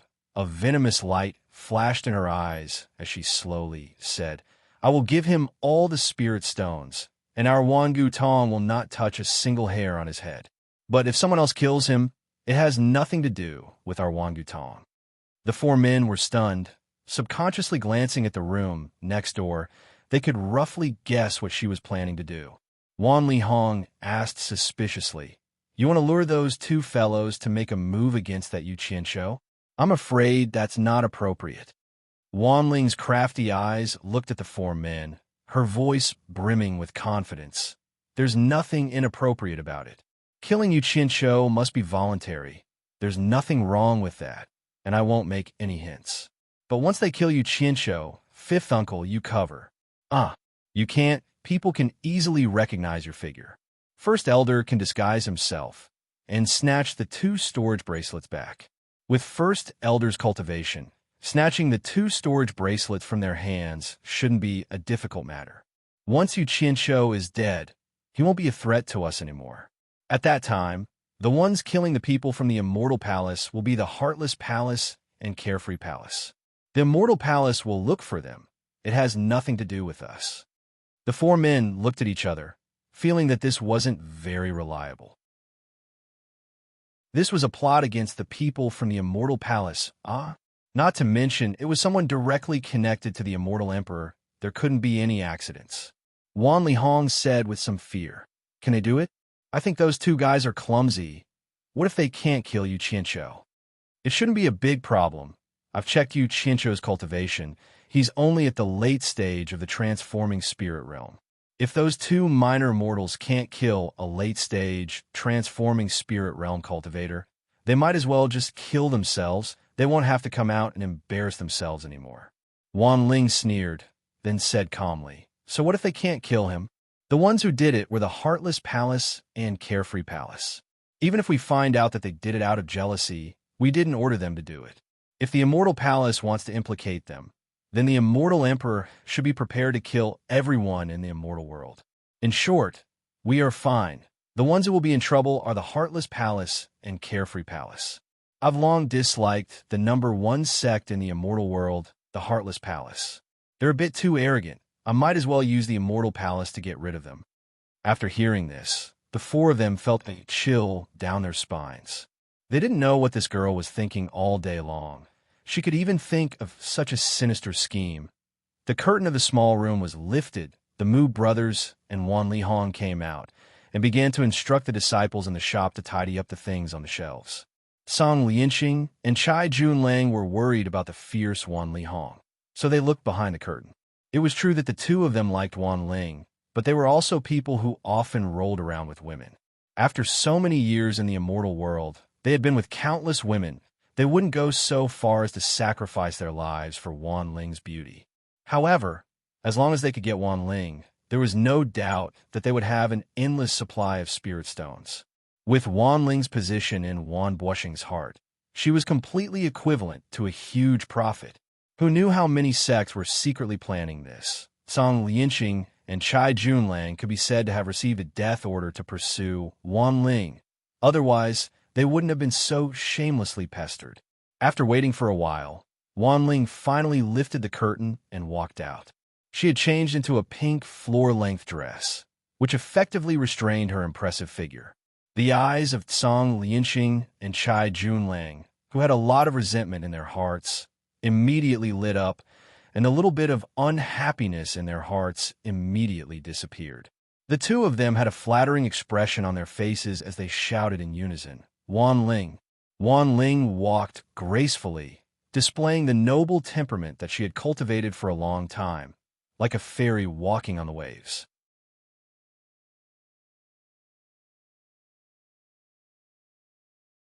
Chapter 843. Song Lianqing and Chai Junlang looked at each other, then rushed to catch up. Wan Ling's flying speed was not fast, and her pink dress swayed in the air, instantly attracting attention. One on the left and one on the right, the two of them chased after her. Before they could say anything, Wan Ling frowned and landed on the roof of an abandoned building. She stared at the two and shouted, "Why are you two following me?" Chai Junlang answered first, "I heard that you were busy here, so I came to see if you needed any help." Song Lianqing nodded and said, "Me too." Wan Ling raised her chin slightly arrogantly and said coldly, "I don't need your help, and I don't need your help either. Don't follow me anymore, or don't blame me for being rude." The two's flattery was immediately stuck in their throats. They looked at each other, and a trace of anger flashed across their eyes. They had the same thought in their minds at the same time. "Stinking bitch, don't be so arrogant. When I get my hands on you, you'll see." Song Lianqing's gaze inadvertently swept past Wan Ling's ample bosom, and he looked around with a face full of smiles. "Wan Ling, where are you going in this barren mountain? Do I need to report to you where I'm going?" After Wan Ling threw out that sentence, she quickly flew away at a much faster speed than before, as if she wanted to shake off the two. "Stinking bitch." Song Lianqing looked at Wan Ling's graceful figure and scolded in a low voice. Chai Junlang chuckled and said, "I don't care if she stinks. This woman still has some good stuff on her body. If you're too bored to stink, let me." Their voices stopped abruptly, and the two realized that Wan Ling had not flown far away, but had landed somewhere in front of the plaza. The two looked at each other, then quickly flew into the air and watched as Wan Ling's swaying figure entered the shop. Yu Qianqiu, who was sitting calmly in the empty shop, was patiently waiting with his eyes closed. Light footsteps came from outside, and when he opened his eyes, he was startled. He saw that Wan Ling, who had fainted due to her anger, was no longer the same as before. Instead, she had changed into a delightful pink dress, revealing a pair of good breasts that could move a man's heart. It seemed that she had specially dressed up. Yu Qianqiu slowly stood up, his eyes slightly narrowed, and he raised his guard. He was worried that Wan Ling was here for revenge. Wan Ling leisurely walked toward him. She only stopped when she was only one person away from him. She bit her lips and stared at Yu Qianqiu with a complicated gaze. This caused Yu Qianqiu to become even more cautious. As a result, the two of them silently stared at each other for a long time. One of them had ulterior motives, while the other was cautious. Song Lianxing and Chai Junlang, who were in the air, subconsciously lowered their altitude to listen. What puzzled them was that there was no sound from the shop that Wan Ling had entered. Seeing that they had already descended to the rooftop of a row of shops, the two looked at each other and decided to directly land on the street and looked into the shop opposite them. They saw Wan Ling's graceful figure standing silently, and it was obvious that it was a man who was half a head taller than Wan Ling, and they couldn't see the man's full face. The man and woman just stood there silently, staring at each other. This situation made Song Lianxing and Chai Junlang a little speechless. No wonder this woman didn't like anyone and didn't allow them to follow her. It seemed like she already had someone in her heart and was secretly dating her lover. The two looked at each other and saw the faint anger in each other's eyes. This woman had a man, but didn't say anything, causing all the men in the immortal world to flock to her like ducks. She was clearly playing with them. Yu Qianqiu's vigilant gaze moved slightly, and he noticed that two people had landed on the street outside. His head moved slightly to the right, and avoided Wan Ling's obstructed vision and saw the two people on the street outside clearly. Song Lianxing, who was dressed in blue, caused his pupils to shrink slightly. He immediately recognized that the other person was wearing the uniform of Heartless Palace, but he didn't recognize the other person. F***CK. This woman actually brought help. Anger appeared on Yu Qianqiu's face, and the purple fire element stored in his body began to stir. Wan Ling, who had been biting her lips, saw the reflection of Song Lianxing and Chai Junlang in Yu Qianqiu's eyes. Her eyes flickered slightly, and instantly, her beautiful eyes became watery. She let go of her red lips and said with a slightly sobbing tone, "I brought the money." Yu Qianqiu was stunned, and his gaze returned to Wan Ling's face. After seeing the tears in her eyes, he was momentarily at a loss. He didn't know why she was crying, but it seemed that women were women after all, and couldn't take being bullied. He couldn't help but cough and said, "It's good that you brought it. Give it to me." He very consciously stretched out his hand. Wan Ling's eyes were filled with hot tears, and she pulled the two storage bracelets from her wrist. Her shoulders trembled, and she sobbed and said, "Can you guarantee that after you take the spirit stones, you won't pester me anymore?" F***CK. Why do you make it sound like I'm a gangster who lives off a woman? Yu Qianqiu blanked for a second, not knowing whether to laugh or cry. "Don't worry, as long as I get the right amount of spirit stones, we won't have anything to do with each other anymore. As long as you don't find trouble with me, I won't find trouble with you either." Outside, Song Lianxing and Chai Junlang exchange a look. The conversation between the two inside couldn't be more obvious. It seemed like Wan Ling had run into a love swindler and was being blackmailed by that swindler. Song Lianxing and Chai Junlang originally wanted to be the hero and save the damsel in distress. But remembering that the swindler dared to deceive Wan Bushing's granddaughter, they were afraid that this swindler was not a simple person. Hence, they decided to wait and see. "I hope you remember what you said today, otherwise I won't let you off even if I become a ghost." Wan Ling wiped the tears off her face with a wave of her sleeve and slapped the two storage bracelets on her wrist onto Yu Qianqiu's outstretched palm. Choking with sobs, she said, "Remember, don't pester me anymore." Yu Qianqiu was rendered speechless. He quickly sent his divine sense into the two storage bracelets. 50 billion divine grade spirit stones was not a small amount, and it took him quite a bit of effort. After counting, he found that 50 billion divine grade spirit stones, not one piece more, not one piece less, just right. With the spirit stones in his hands, a huge rock in his heart fell to the ground. Immediately, a smile spread across his face as he patted his chest and guaranteed, "From now on, you go your own way, and I'll go mine. The disputes between us are written off. I hope you can do as you say, otherwise I won't let you off." Inside the shop, Wan Ling threw out those harsh words. then turned around and dashed out while wiping her tears. Ignoring the dumbfounded Song Lianqing and Chai Junlang, she sped away. Women, women. If you can't afford to play, then don't play. What's the point of crying and crying? It's as if I'm a gangster.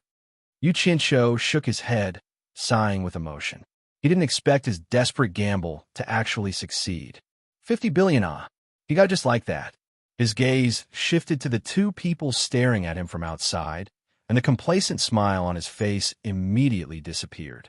He discovered that he couldn't see through their cultivation.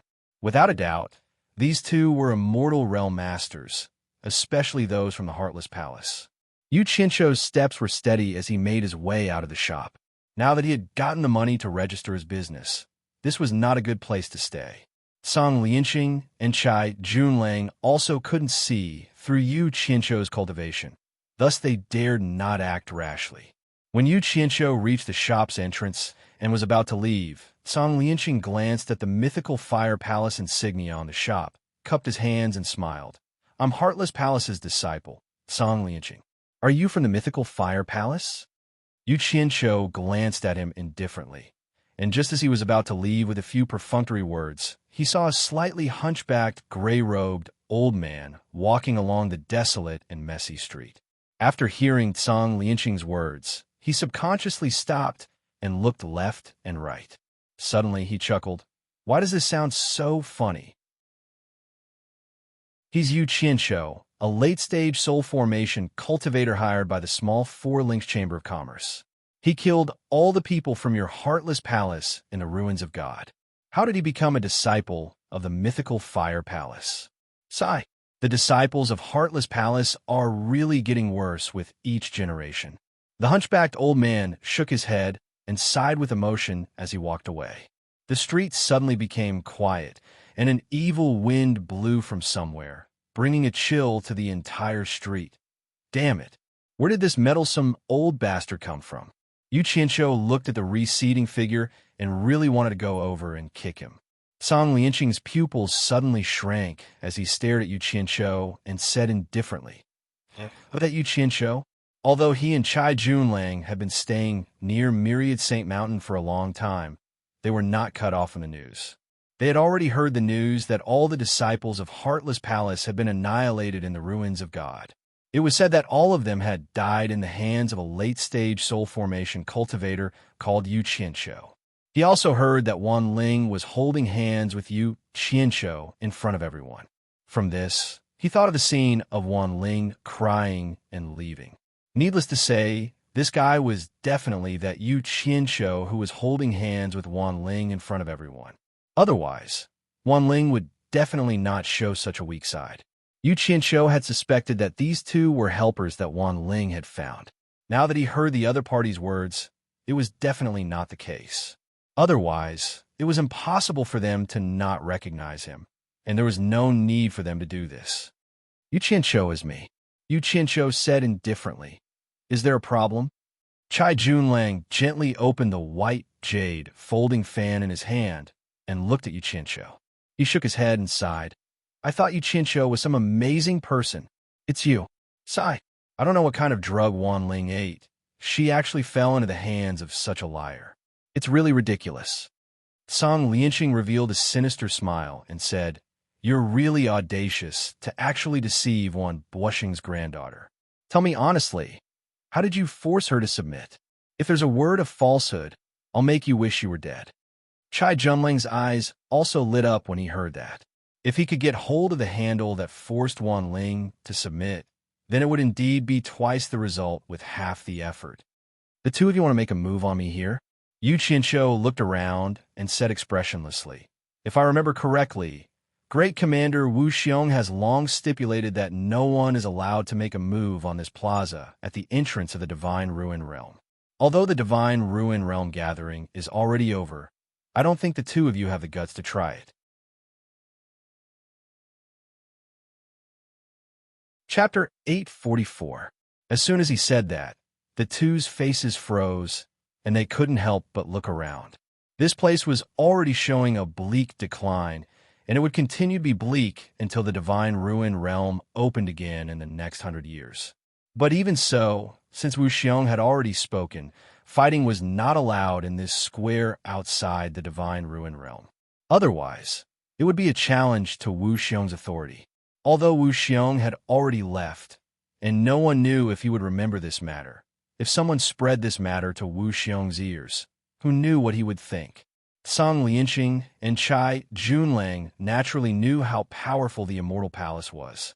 With their little guts, they didn't dare to challenge Wu Xiong's words, so they looked at each other blankly.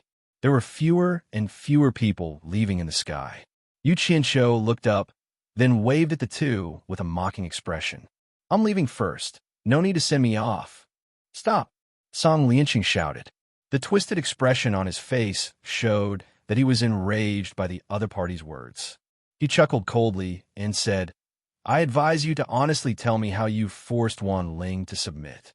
Otherwise, unless you don't leave this place for the rest of your life, once you step out of this square, you know what will happen to you." "Know what?" Yu Qianshou turned to look at the two and said expressionlessly, "May I ask what your cultivation is like?" Chai Junlang was taken aback for a moment. Then he waved his folding fan and clicked his tongue. "Our cultivation bases are indeed not high. We're only at the late stage of minor immortal realm. However, you don't think it will be difficult for one of us to deal with you, a late-stage divine transformation bastard, right?" "Huh." The two couldn't help but laugh at the same time. Yu Qianshou turned a deaf ear to them and replied indifferently, "I just want to warn the two of you. Sometimes killing doesn't require a high cultivation. Don't force me to do it, or you won't even have the chance to regret it." He had long wanted to test the power of the purple flames to see if killing immortals would feel good, but he didn't want to expose it so easily. In fact, he had been holding it in for a long time. "Did I hear wrong?" Chai Junlang asked Song Lianqing with a teasing expression. "Is he threatening us?" "I think so." Song Lianqing nodded seriously. The two looked at each other and couldn't help but burst into laughter again. Yu Qianshou's brows twitched as he flew up and circled twice in the air. Looking around, he realized that there wasn't a single person in the messy square. He snorted coldly in his heart and flew away. "How incorrigible. Do you really think you can escape?" Chai Junlang, who was floating in the air, put away the fan in his hand. Together with Song Lianqing, he turned into two streams of light and gave chase. On top of a mountain not far away, a ripple-like light curtain appeared out of thin air and flickered. Then, it instantly converged into a transparent crystal bead. 5 people suddenly appeared. Wan Lihong grabbed the hovering fantasy immortal bead and turned to Wan Ling, who was beside him. "Are you sure neither of them noticed anything amiss?" Wan Ling pondered for a moment before replying, "Probably not." She then turned to the hunchbacked old man behind her, cupping her hands in greeting. "I'll leave this to Grand Elder. Once those two kill Yu Qianshou, Grand Elder will need to snatch that 50 billion divine Great Spirit Stones back." The hunchbacked old man in Mu Wan's disguise nodded. Watching the 4 of them turn into streaks of light and chase after Huang Xiaolong, he too turned into a streak of light and flew in another direction. After flying out of the messy square, Yu Qianshou maintained his highest vigilance, pushing his cultivation to the limit as he sped toward the depths of the vast granite mountain range. Flying into a rocky valley, Huang Xiaolong landed at the center of the valley in a flicker. "Your guts aren't small at all." Song Lianqing's cold harumph sounded in the air. Yu Qianshou raised his head in apprehension. Even though he had a head start, the other party still caught up to him in the blink of an eye. An Immortal Realm Master was indeed an Immortal Realm Master, not someone a mere spirit-severing realm cultivator like him could compare to. Then I really want to see how big his guts are. I'll teach him a lesson first, lest a dead duck refuses to admit defeat. In the air, Chai Junlang folded the folding fan in his hand, shooting out in a streak of light. Almost at the same time he made his move, a white mist burst out from Yu Qianshou's body. The streak of light pierced through the white mist, and a loud bang resounded in the valley. Crushed rocks flew in all directions, and the valley rumbled endlessly. The streak of light returned to the air, turning back into the folding fan in Chai Junlang's hand. The white mist dissipated, revealing a 10-meter-deep pit in the valley below. However, Yu Qianqiu's figure was nowhere to be seen. Both of them blanked for a moment, then released their divine senses at the same time to scan the entire valley. Unfortunately, not a single person could be found. He escaped just like that? Impossible. With his cultivation base at the deity transformation final stage, there was no way he could escape right under his nose. The two of them looked at each other, then quickly separated to search every nook and cranny of the valley again. In the air, Wan Lihong and the others were also scanning the entire valley, suspiciously under the effects of the illusionary immortal beads. They also couldn't see how Yu Qianqiu had disappeared. In short, after Chai Junlang attacked once, Yu Qianqiu disappeared for no reason. It was very strange.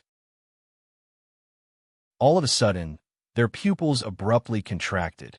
From the 10-meter-deep pit in the valley, Yu Qianqiu silently rose from the stone pit and slowly floated into the air.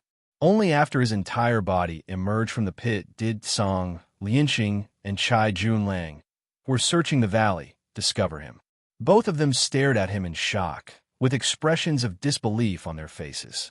Yu Qianqiu floated in the valley expressionlessly. The hem of his robes fluttered despite the lack of wind, and a violent killing intent surged out from his body. His eyes were half open as he swept his gaze over the two of them. He said indifferently, "You actually dared to attack me. Since you're seeking death, don't blame me for being impolite." The two of them were stunned. Song Lianxing then chuckled and said, "I've seen people who don't know life from death, but I've never seen someone who doesn't know life from death. Chai Junlang, keep an eye on him. This brat is a little strange. He can actually hide inside a stone. If we don't teach him a lesson, his foul mouth won't give in." As soon as he finished speaking, he waved his sleeve, and a ray of light shot out from his storage bracelet, slicing toward Yu Qianqiu's feet at an extremely fast speed.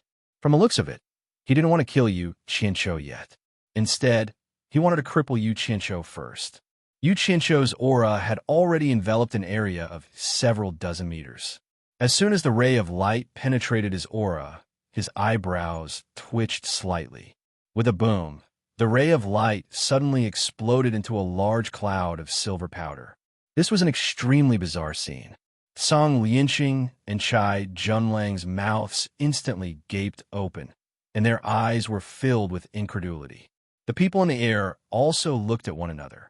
Wan Lihong looked at Wan Ling with furrowed brows and transmitted her voice to her. "Ling, are you sure this Yu Qianqiu is only a soul formation final stage cultivator?"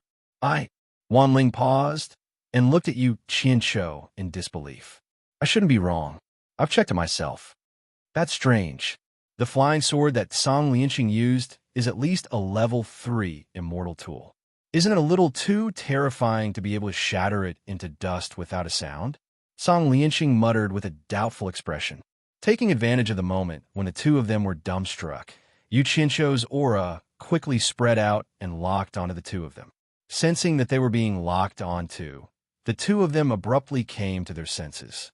They quickly exchanged a glance and disappeared at the same time. Great Star's sucking technique. A loud roar sounded from within the valley. Yu Qianqiu's eyes widened in anger.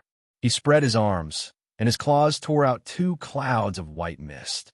At the same time, his figure abruptly retreated and dodged. His claws were like 2 white ribbons as they retracted into his sleeves.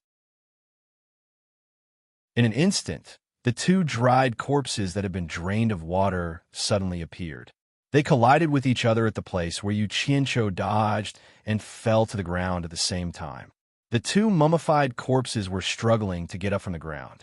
They looked extremely horrifying, but their movements seemed to be a little slow. The 2 corpses that got up together raised their heads and looked at each other. They seemed to be shocked by each other's appearance and waved their hands to attack each other at the same time. With a bang, the 2 of them were shaken by each other and took a few steps back. Suddenly, they looked at their outstretched hands at the same time and found that not only were they as thin as firewood, but they were also full of wrinkles. Then, they reached out with both hands and touched their faces and bodies. A series of ho-ho sounds of horror came from their shriveled throats. They seemed to want to speak, but couldn't make a sound normally. The two of them seemed to have scared themselves and retreated in disbelief. Yu Qianqiu looked at the two of them in surprise. He thought, it's really good to have an immortal body. My absorbing stars, great technique, actually can't kill them. The few people in the air took a deep breath. They were really scared by the strange scene below. Wanling couldn't help but cover her mouth with her hands, afraid that she couldn't help but make sound. I want to see if you two dried corpses have the thick skin of an old monster. Yu Qianqiu's face was ferocious. He waved his sleeves, and a 2-meter-long cyan saber appeared in his hand. He floated in the air and said indifferently, "You two, if you have the ability, quickly run away. Otherwise, don't blame my saber for being merciless." The two dried corpses raised their horrifying heads. Their eyes that had shrunk deeply in their eye sockets revealed fear. Without saying a word, they flashed into the air and escaped together. Although they desperately urged their immortal power, the meridians in their body had shrunk a little too much. It was difficult to circulate their true essence like usual. Their flying speed was not much faster than the birds in the sky. Perhaps it was because their bodies were too thin. When they flew up, they immediately drilled out of the loose neckline. Their clothes and shoes all fell to the ground. They saw two disgusting dried corpses flying in the sky. It was really a strange thing in the immortal world. Chapter 845. The reason why Yu Qianqiu told them to run was to see how these two fellows would react after being hit by his absorbing star's great technique, so that he could accumulate some experience when he fought with others in the future. In the end, he discovered that even though the two of them wouldn't die, they had already lost the ability to fight. The corner of his mouth curved into a cold smile. With a few swings of the saber in his hand, he disappeared from the spot and reappeared directly above the two flying figures. "The two of you, it was you who were heartless first. Don't blame me for being impolite." A voice came from above. Song Lianxing and Chai Junlang raised their heads and were instantly scared out of their wits. Without saying a word, Yu Qianqiu slashed his saber to the left and right. 2 streaks of green light shot out, and 2 heads flew into the air. The 2 dried corpses instantly lost their ability to fly, falling diagonally towards the granite mountain range below. The people in the sky were speechless when they saw this scene. At their level of cultivation, it was rare to see someone fight with their own hands. What they didn't know was that Yu Qianqiu liked the thrill of raising his saber. Some habits were hard to change. What made them the most speechless was the fact that the Heartless Palace's Grand Deacon's grandson and Carefree Palace's Sect Master's grandson were killed just like that. After this incident, the 2 families would definitely trace the matter back to Wangu Tong, because many people saw them coming with Wan Li Hong. At that time, how would they explain themselves? They couldn't possibly tell the 2 families that it was Yu Qianqiu who killed the 2 of them. Wasn't it obvious that they were going against the Immortal Palace or the Immortal Emperor? If they had to offend one side, they would rather offend the 2 families than that terrifying Immortal Emperor. "Ling Er, you've gone too far again." Wan Li Hong sighed. Wan Ling was dumbfounded. Not to mention her, everyone thought that Song Lianxing and Chai Junlang might not be able to kill Yu Qianqiu, but no one thought that the 2 of them would die in Yu Qianqiu's hands. 2 late-stage minor immortal cultivators couldn't even defeat a late-stage spirit-severing cultivator. A hunchbacked gray figure silently flashed to the back of a mountain peak and hid behind a huge rock, quietly watching Yu Qianqiu, who was floating in the air. When the people in the air saw this, their pupils shrank. Wan Ling transmitted her voice in shock. "First Elder, what are you trying to do?"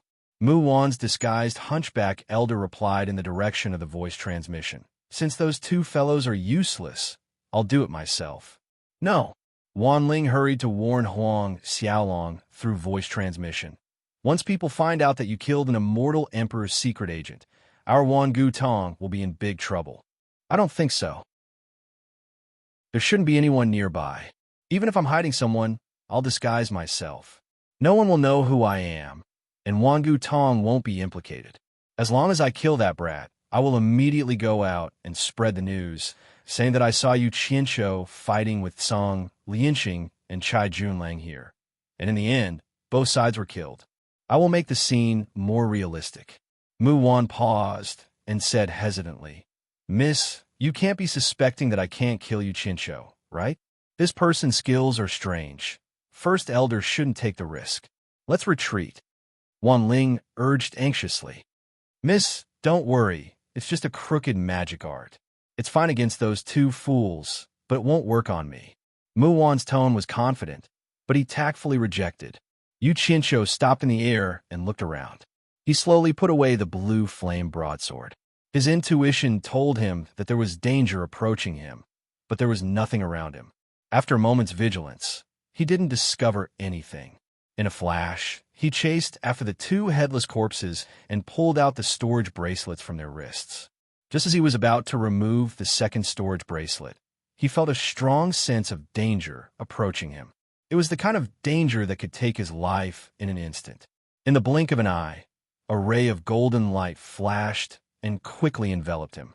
Yu Qianqiu did not hesitate to take out the golden umbrella. Ever since he started practicing the animal fencing technique, he had a deep trust in this kind of instinct, and he had never made a mistake before. Bang! There was a loud sound, like a thunderclap from a clear sky. The strong wind was as fierce as a steel knife, sweeping across the ground. In that instant, the golden umbrella exploded with a strong golden light, instantly canceling out the sneak attack of the teleportation. At the same time, the power of the attack was reflected back. The sneak attacker's figure was quickly bounced back, and the hunchbacked Mu Wan appeared several dozen meters away. "It's you." Yu Qianqiu, who was safe and sound inside the golden umbrella, exclaimed. He immediately recognized that it was the hunchbacked old man who exposed his identity at the entrance of the mythical fire palace shop. At this moment, Yu Qianqiu was so scared that his face was pale and his heart was pounding. He was secretly thanking the heavens and the earth for Bai Changchun. If he hadn't practiced the animal fencing technique that Bai Changchun had taught him, he wouldn't have been able to defend against such an expert sneak attack, even if he had the golden bead to teleport. Judging from the power of this palm, it could probably smash him into pieces. He suddenly remembered that when Bai Changchun had taught him the animal fencing technique on Obedient Island, he had secretly laughed that it was an animal world and didn't think much of it. Now that he thought about it, he remembered that Bai Changchun seemed to have said that as long as he mastered it, he would be able to benefit from it for the rest of his life. It seemed that he was right. "Woo-woo, old man, I love you to death." Yu Qianqiu hid under the golden umbrella. His legs were slightly weak. He now deeply understood the power of the animal fencing technique. To be honest, he had always been slightly resentful because Bai Changchun didn't teach him any powerful spells or magic treasures. He felt that their master-disciple relationship was somewhat nominal. Only now did he realize that the animal fencing technique that Bai Changchun had taught him was thousands of times more powerful than any spells or magic treasures. This thing was something that could save one's life at a critical moment. What spells or magic treasures could be more important than protecting one's own life? Golden umbrella. Mu Wan, who was sent flying, also exclaimed. Wan Ling and the others in the air also almost cried out in shock. They all knew very well what the golden umbrella was. If the golden thread robe was something that everyone in the Immortal Palace had, then not everyone could have the golden umbrella. Only the 24 protectors of the Immortal Palace had it. These 24 people were the people around Immortal Emperor Jin Tai, and their cultivation was at least at the early Immortal Emperor stage. It was said that the golden umbrella was personally made by Immortal Emperor Jin Tai and was a top-grade defensive celestial treasure. Its defensive power was very strong. No one thought that Yu Qianqiu would have the golden umbrella personally made by Immortal Emperor Jin Tai. No one was shocked by the power of the golden umbrella, but it proved that Yu Qianqiu's previous words were not false. He was indeed Immortal Emperor Jin Tai's trusted secret agent. Otherwise, he wouldn't have been able to obtain a treasure personally made by Immortal Emperor Jin Tai. Old thing, who are you? You dare to sneak attack me? You must be tired of living. Yu Qianqiu shouted angrily. The light from the golden umbrella wrapped around him and shot towards Mu Wan. He pushed his palms out and shouted, "Absorbing Star, great technique." Once this terrifying name was shouted, the people in the air immediately felt their hearts rise to their throats. They didn't know what kind of evil technique this was to be able to squeeze someone dry. Muon also came back to his senses and sneered. "It's just a small trick. There's no need to embarrass yourself in front of this old man." After sensing Yu Qianzhou's qi activity locking onto him, his own qi activity quickly burst forth, directly blocking Yu Qianzhou's qi activity outside.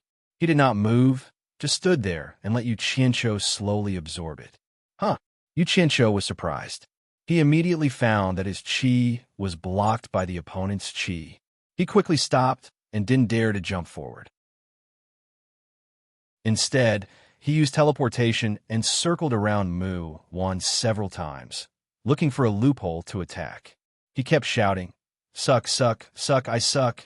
Unfortunately, the opponent's qi was impenetrable. It was as if he was wrapped in an invisible shield. He sucked for a long time, but still couldn't suck out a fart. Mu Wan had used teleportation consecutively and used up a lot of his true essence. He knew that he didn't have a chance to succeed. So he quickly retreated and looked at the hunchbacked old man in front of him in shock. Ever since he cultivated the Absorbing Star great technique, although he had only used it a few times, he never missed. Even Yin Zhuixing, who cultivated demonic arts, had suffered a great loss at his hands. However, he met his nemesis today. The Absorbing Star great technique was useless against this old thing. "Kid, you didn't expect this, did you?" Mu Wan snorted and said, "I saw the weakness of your evil technique at a glance. As long as one's cultivation has reached the great immortal realm, their qi has been cultivated to the point that it's almost solid, and they can kill people invisibly. As long as they cover their entire body with qi to protect themselves, this evil technique of yours won't have any effect." He didn't explain this to Yu Qianzhou, but to the people in the air. Sure enough, Wan Lihong and the others were enlightened. So that's how it was. Wan Ling looked around and frowned. She transmitted her voice to Mu Wan. "Grand Elder, don't waste any more time with him. He has the golden light umbrella to protect himself, and we don't have any powerful immortal treasures with us. We can't do anything to him. If we delay any longer, it'll be disadvantageous to my Wan Gu Tong. Please leave quickly." Mu Wan paused. He was unwilling to give up. He transmitted back, "Miss, with this brat's cultivation, he can't use the golden light umbrella to its full potential. I'll try a few more times. I have a high chance of breaking it." "Grand Elder, the golden light umbrella is an immortal treasure personally refined by immortal Emperor Jin Tai. Even if you can break it, have you thought about the consequences?" Wan Ling warned him word by word. "That will definitely alert immortal Emperor Jin Tai. Previously, we saw that he was only a spirit-severing cultivator, so we thought he was only a spy sent by the immortal emperor. That's why we dared to attack him. Now that we've confirmed that he's the immortal emperor's trusted aide, think about the consequences of killing the immortal emperor's trusted aide. I'm afraid that the immortal emperor would rather kill the wrong person than let the wrong person go. As long as it's someone related to Yu Qianzhou, they will all be implicated. Our Wan Gu Tong will not be an exception." Mu Wan's heart skipped a beat, but he knew Wan Ling was right. He looked at Yu Qianzhou with reluctance. Yu Qianzhou was also staring at him coldly. With a wave of his sleeve, a purple flying sword floated in front of him. Yu Qianzhou sneered, "I didn't expect you to be able to break my Absorbing Star's great art. Good, then try my flying sword. Let's see if you have the ability to break it."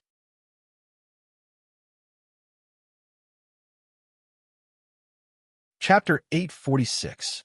He knew very well that he was safe inside the golden light umbrella, but the difference in their cultivation levels was too great. Based on Mu Wan's speed, there was no way he could hurt him. Thus, he purposely taunted Mu Wan, hoping that Mu Wan would be foolish enough to break through his purple flame flying sword. Then, he would take the opportunity to kill Mu Wan. However, to his surprise, Mu Wan only left a cold humph, then turned into a streak of light and disappeared into the distance. Mu Wan didn't even give him a chance to use the purple flame flying sword. She accepted Wan Ling's warning not daring to act rashly. In the air, Wan Li Hong and the others nodded at each other, then quietly chased after Mu Wan.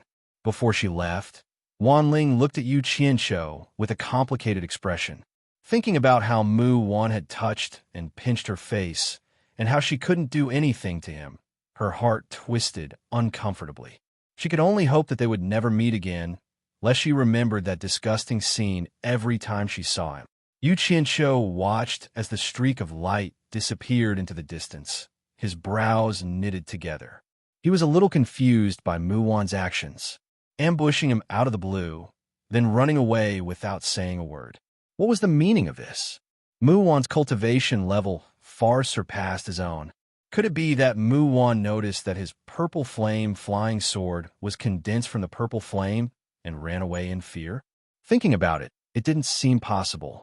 According to his knowledge, even in the immortal world, there weren't many people who had the fortune to see the purple flame flying sword. It was even more impossible for Mu Wan to recognize the purple flame flying sword. This was the first time he had seen something like this, let alone others. No matter how he thought about it, he felt that the problem was with the golden light umbrella. Mu Wan was probably scared away by the treasure from the immortal palace. Thinking of this, he began to worry. If Mu Wan leaked the secret of his golden light umbrella, then it would be troublesome.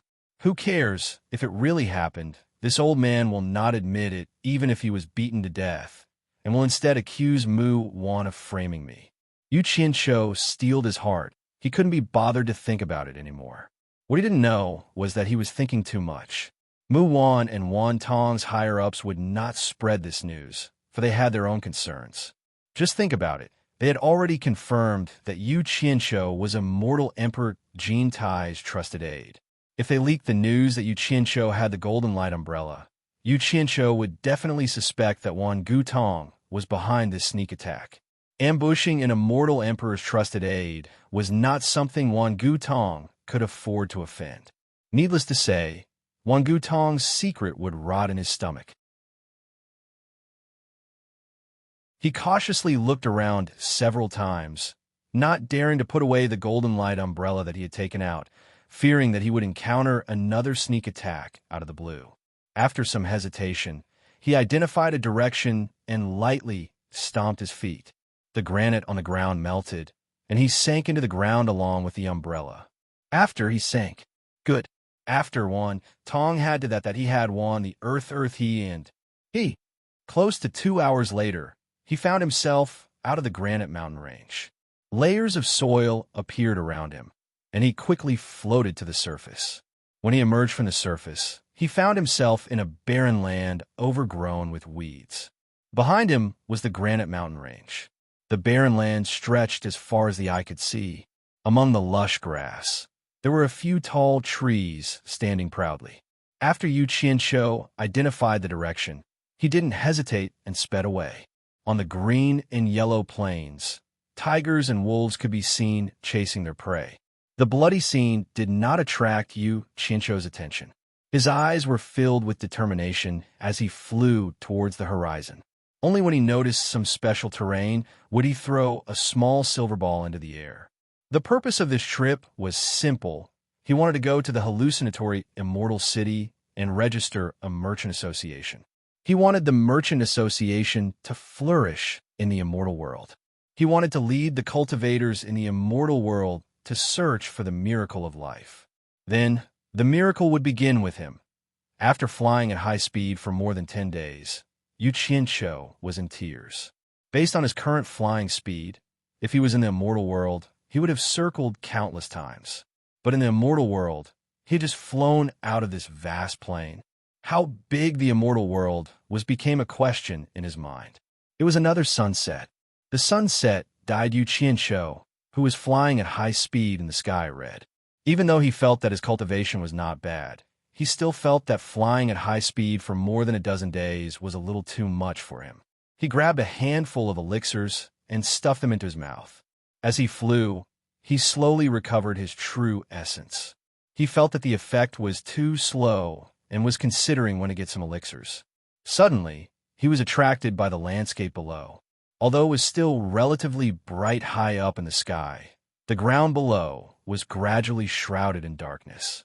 In the dusky twilight, there was a scarlet mountain hilly area. There were few trees and bright red stone mountains everywhere. Yu Qianqiu, who was more or less tired, could not help but jump down.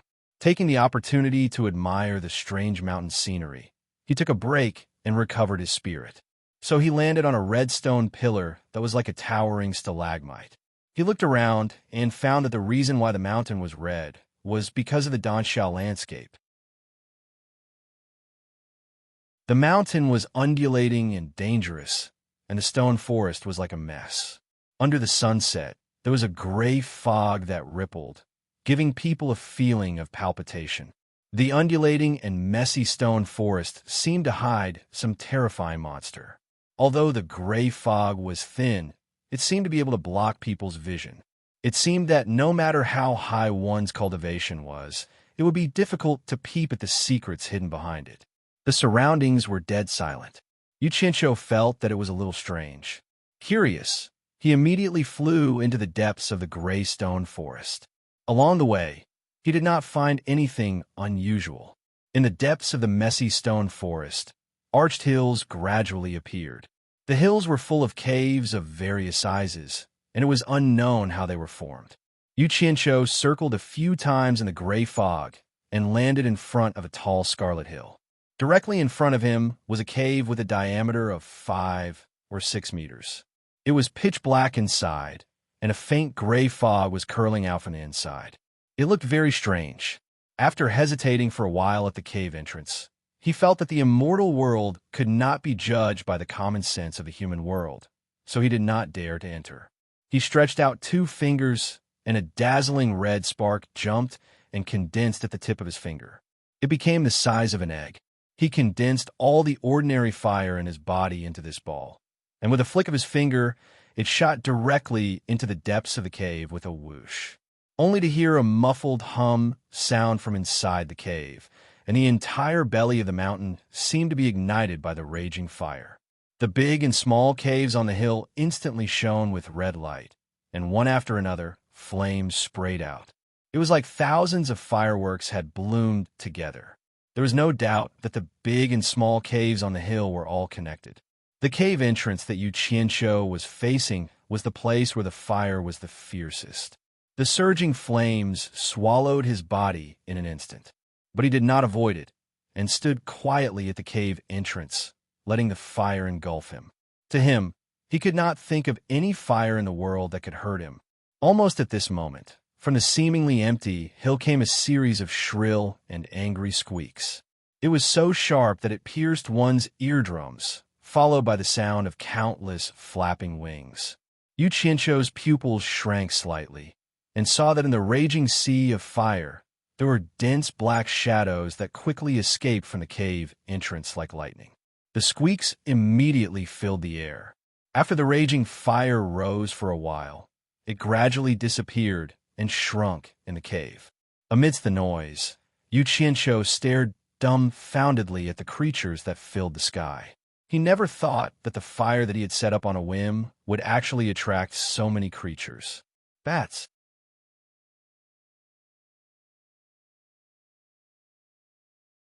Each and every one of them was as big as a wash basin, and their bodies were covered in fur. What made Yu Qianqiu feel strange was that the fire that he had released actually did not harm the fur on their bodies. He suddenly recalled a type of bat recorded in the Illustrated Jade archive. It was called the Enchanting vampire bat, and it lived by sucking the blood of living creatures. Although they were only as big as a wash basin, they could suck the blood of a live cow dry in one breath and swell to the point where they would not die. The fur on their bodies was not afraid of fire, and the treasures refined from them were the nemesis of cultivators who played with fire. Their bones were born with the ability to control the wind, and were excellent materials for refining flying artifacts. Compared to ordinary flying artifacts, their speed could be increased by about a third. The most valuable part of the enchanting vampire bat was its pair of eyes. Its eyes were born with the ability to confuse a person's mind. After bewitching an animal's mind, the enchanting vampire bat could effortlessly attach itself to the animal's body and suck its blood dry without any resistance. Harvesting its eyeballs could be used to refine a valuable treasure called the lost immortal bead. Even if it wasn't refined into a treasure, it could be directly ground into powder, which was a colorless and odorless poison. Although it wouldn't kill, its greatest effect was to turn a person into a retard. To cultivators, this kind of non-lethal poison was often more frightening than a lethal poison. However, whether it was its fur, bones, or eyeballs, they all needed to be harvested in large quantities to be refined into a treasure. In the immortal world, an enchanting vampire bat could be sold for about 1,000,000 divine great spirit stones. However, this kind of thing was rarely seen in the market. Those with high cultivation would not bother to get their hands on it, and those with low cultivation would find it difficult to get their hands on it. Although one enchanting vampire bat wasn't scary, if it was a group of them, it would be very difficult to fend them off without the cultivation of a great immortal. Unfortunately for them, enchanting vampire bats were social animals. The scariest thing was there would usually be one or several vampire bat kings with decent cultivation as their leader. If an outsider wanted to take advantage of them, they would have to have some ability first. And the group of bats that Yu Qianqiu saw at this moment matched the enchanting vampire bats recorded in the Jade Archive. Each of them had a head that looked like a rat's, with pairs of sharp, shining eyes, like the cold stars in the sky. They spread their wings and circled in the sky, their forte being their speed. They came and went as fast as lightning. They seemed to be circling around Yu Qianqiu, with countless eyes that were as sharp as the cold stars staring at Yu Qianqiu. A savage aura was growing stronger.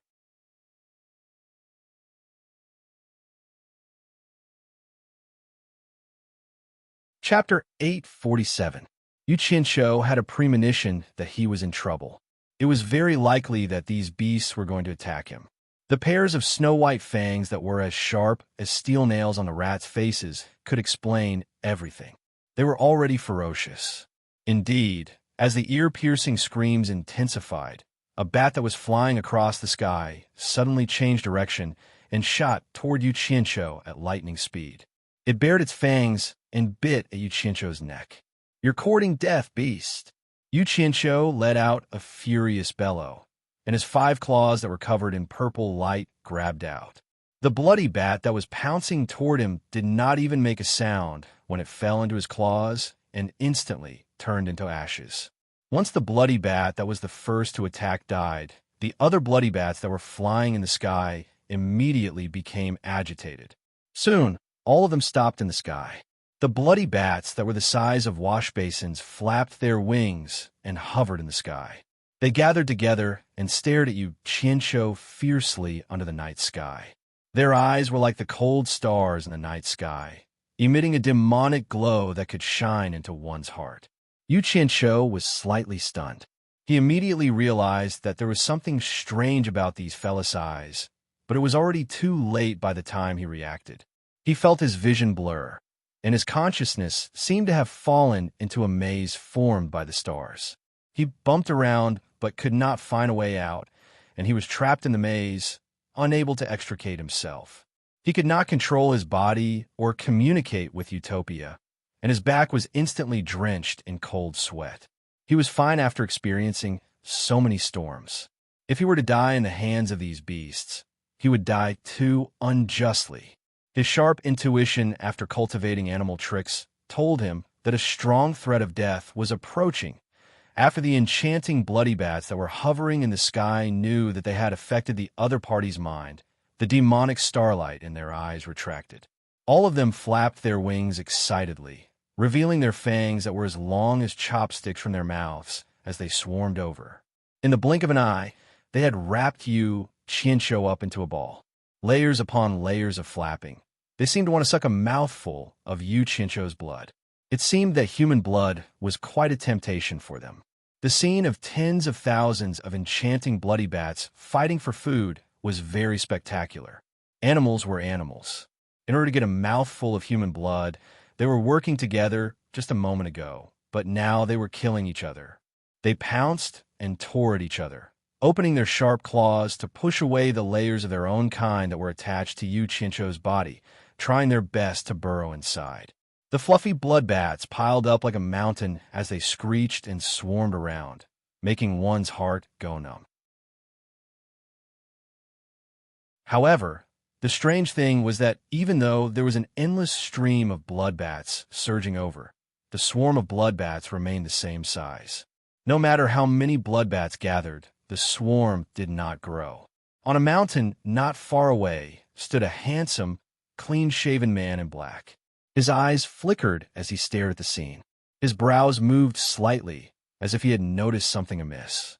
Following that, he rubbed his lips in a circle and mumbled as if he was saying something, but no sound could be heard. However, the blood bats that had piled up on Yu Qianzhou's body caused a commotion. They lost interest in fighting for food and flew away in a hurry, as if they had been frightened by something. They all flew up and fled in panic. In the blink of an eye, they all disappeared into the corners of the mountain. Yu Qianzhou's slightly closed eyes slowly opened. There was a layer of black ash at his feet, and his body was surrounded by a faint purple fog.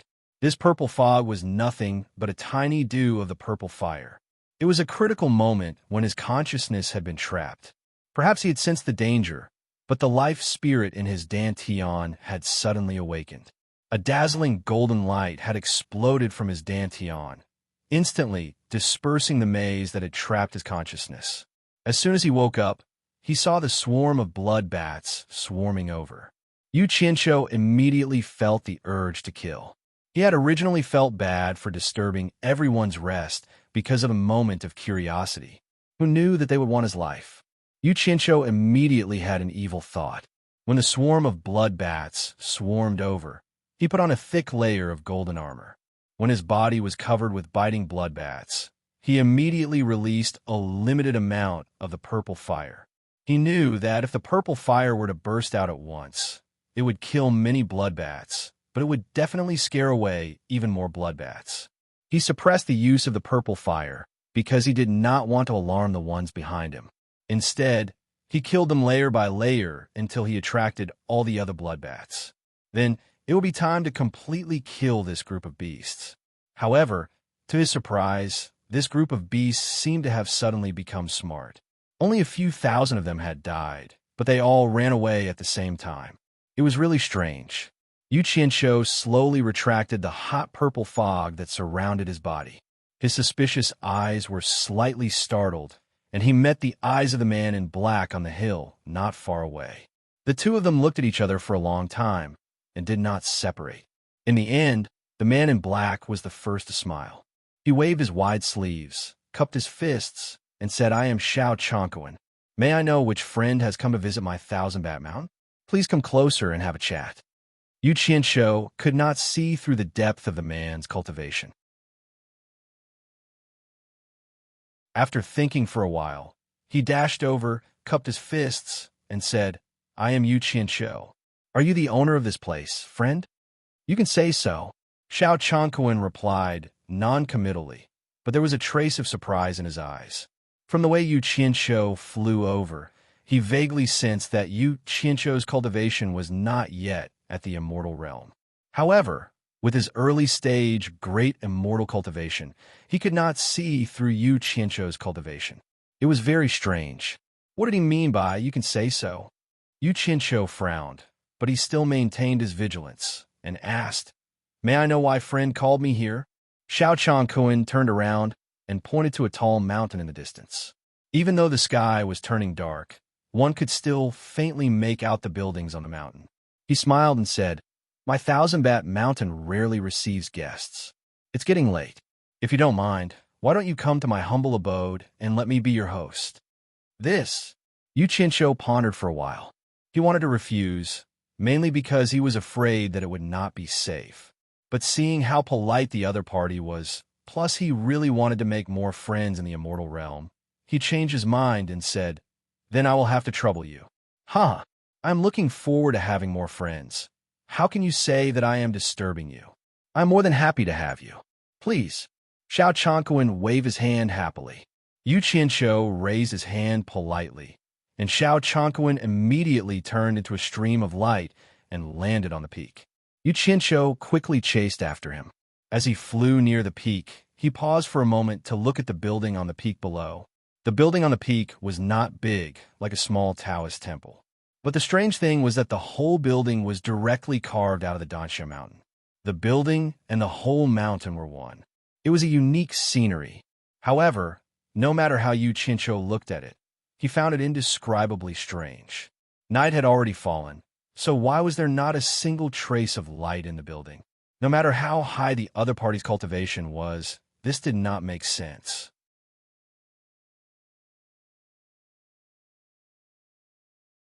Chapter 848. When Xiao Changquan extended his hand again, the hesitant Yu Qianqiu landed in front of the house. Xiao Changquan smiled and turned to face the house. He waved his hand and slapped his chest. He opened his mouth and spat out dozens of phosphorescent lights that flew to every corner of the house. In the blink of an eye, the stone pillars and walls inside and outside the house were lit up with green flames. If one didn't look carefully, one wouldn't know that the bowl-like things protruding from the stone pillars and walls were actually fire troughs used for illumination. The entire mountaintop suddenly lit up, standing between heaven and earth like a green jewel. However, to Yu Qianqiu, who was inside, although the hall was bright, it was a patch of green. There was a sense of eeriness and terror everywhere. The green light shone on the smile on Xiao Changquan's face, adding a sense of eeriness. It was very strange. Yu Qianqiu didn't know if he was thinking too much. Although the other party was very polite, he didn't let his guard down. He couldn't be blamed. He knew that on the path of cultivation, life and death were often decided by a thin line. There was no regret. Only one needed to take care of themselves. Not to mention, this was a strange place. At Xiao Changquan's invitation, the two of them walked into the house with the flickering green light. Yu Qianqiu calmly looked around the house. There were almost no furnishings in the house, only two stone chairs separated by a table.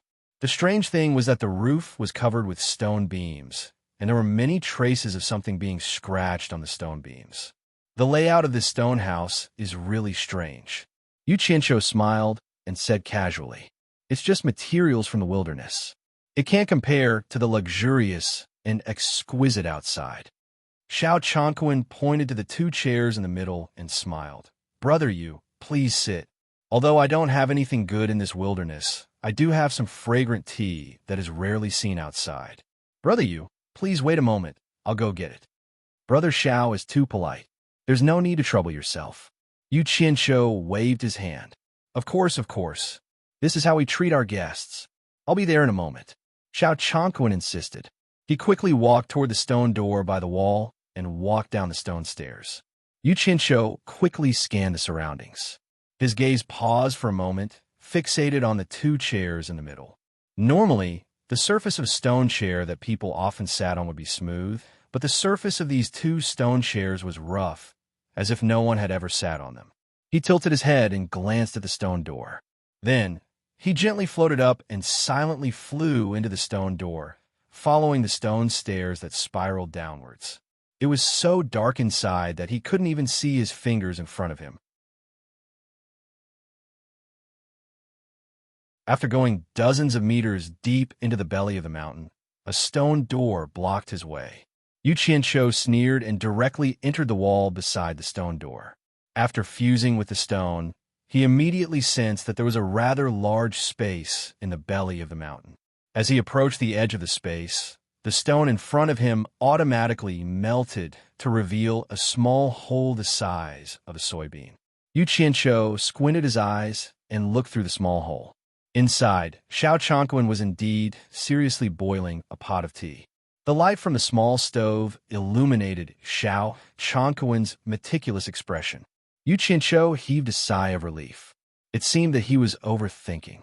Just as he was about to quietly return, he inadvertently discovered that there were pairs of cold, star-like eyes shining on the stone wall behind Xiao Changquan, opening and closing from time to time. Enchanting bloodbaths. Yu Qianqiu squinted his eyes. He was all too familiar with this kind of gaze. He had almost fallen prey to it before. So, he carefully looked again. He would not have known if he had not looked, but when he did, he was shocked. After a careful look, he found that there were countless enchanting blood bats hanging upside down on the stone wall behind Xiao Chongqing. If he did not look carefully, he would have mistaken them for the original color of the stone wall in the cave. Yu Qianzhou suddenly sneered again and again. It seemed that snakes and rats were in cahoots. His peeping pupils suddenly shrank. He saw Xiao Chongqing pick up the sand pot on the small stove and put on the tray on the stone table. After opening the lid, he immediately saw that it was steaming hot. It was also at this moment that Xiao Chongqing's handsome and indifferent face suddenly became ferocious and terrifying. His mouth suddenly opened wide, as if a gash had been torn on his face. It was a terrifying sight. The most unacceptable thing was that two snow-white fangs the length of half a chopstick suddenly flipped out of his open mouth. Xiao Chongqing leaned over the steaming sandpot. 2 drops of crystal-clear liquid seeped out of the 2 fangs and dripped into the sandpot. Then, the 2 fangs retracted back into his mouth, and the hideous and terrifying face returned to normal and harmless appearance. Xiao Chongqing closed the lid of the sandpot and carried the tray with one hand. He calmly walked towards the stone door. Dog, you actually want to poison me? A fierce look flashed across Yu Qianzhou's face. He quietly and quickly left the stone wall. When he reappeared, he had already jumped out of the house. Then, he expressionlessly walked to the stone chair and sat down. He slowly waited. He had already guessed Xiao Chongqing's identity from the 2 fangs that were exposed. It was obvious that he was the same species as the bats. He might even be the Bat King of the enchanting blood bats. After a while, Xiao Chongqing walked out of the stone door with a tray in his hand. He said with a smile, "I've made brother you wait for a long time." Yu Qianzhou smiled and waved his hand. "It's fine. Since we were just passing by to rest, it's good to find something to do. Let's start with tea."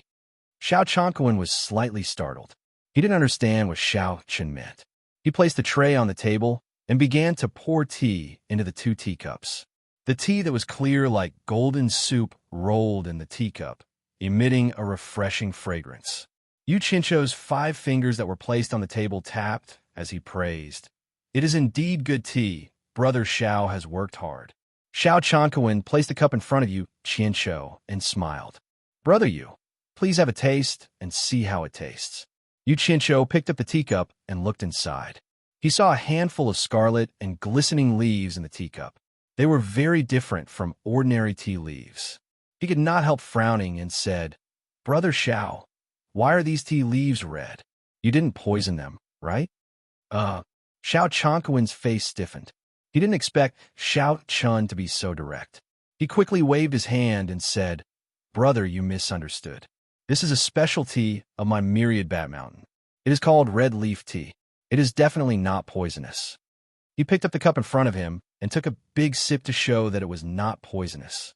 I've never heard of a poisonous snake being able to kill itself with its own poison. Yu Qianzhou silently cursed before laughing. "I'm just joking. Brother Xiao doesn't need to take it seriously. If I really suspected the tea was poisoned, I wouldn't have said it out loud. Besides, I have no enmity with Brother Xiao. Plus, I don't have anything valuable on me. Brother Xiao has no reason to harm me. Don't you think so?"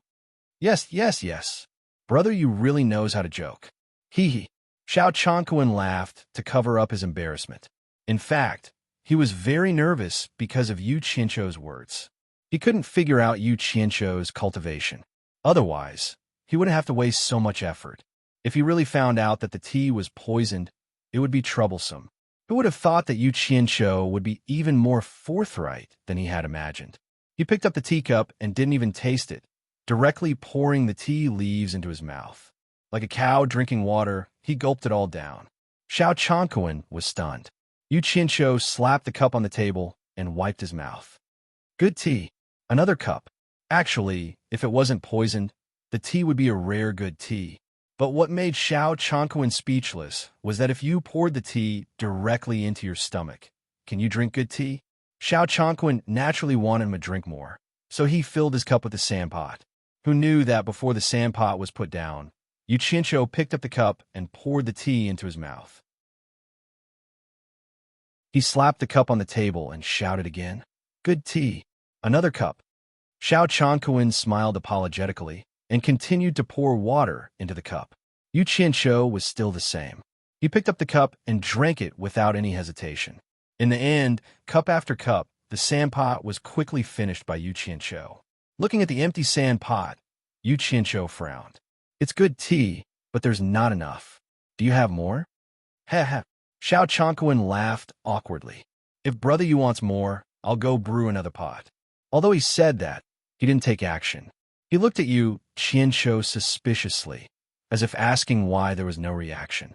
Yu Qianqiu saw from his eyes that it was time for him to be poisoned, so he made an sound, rubbed his forehead, and said with a bitter expression, "Why do I feel a little uncomfortable, a little dizzy, this tea?"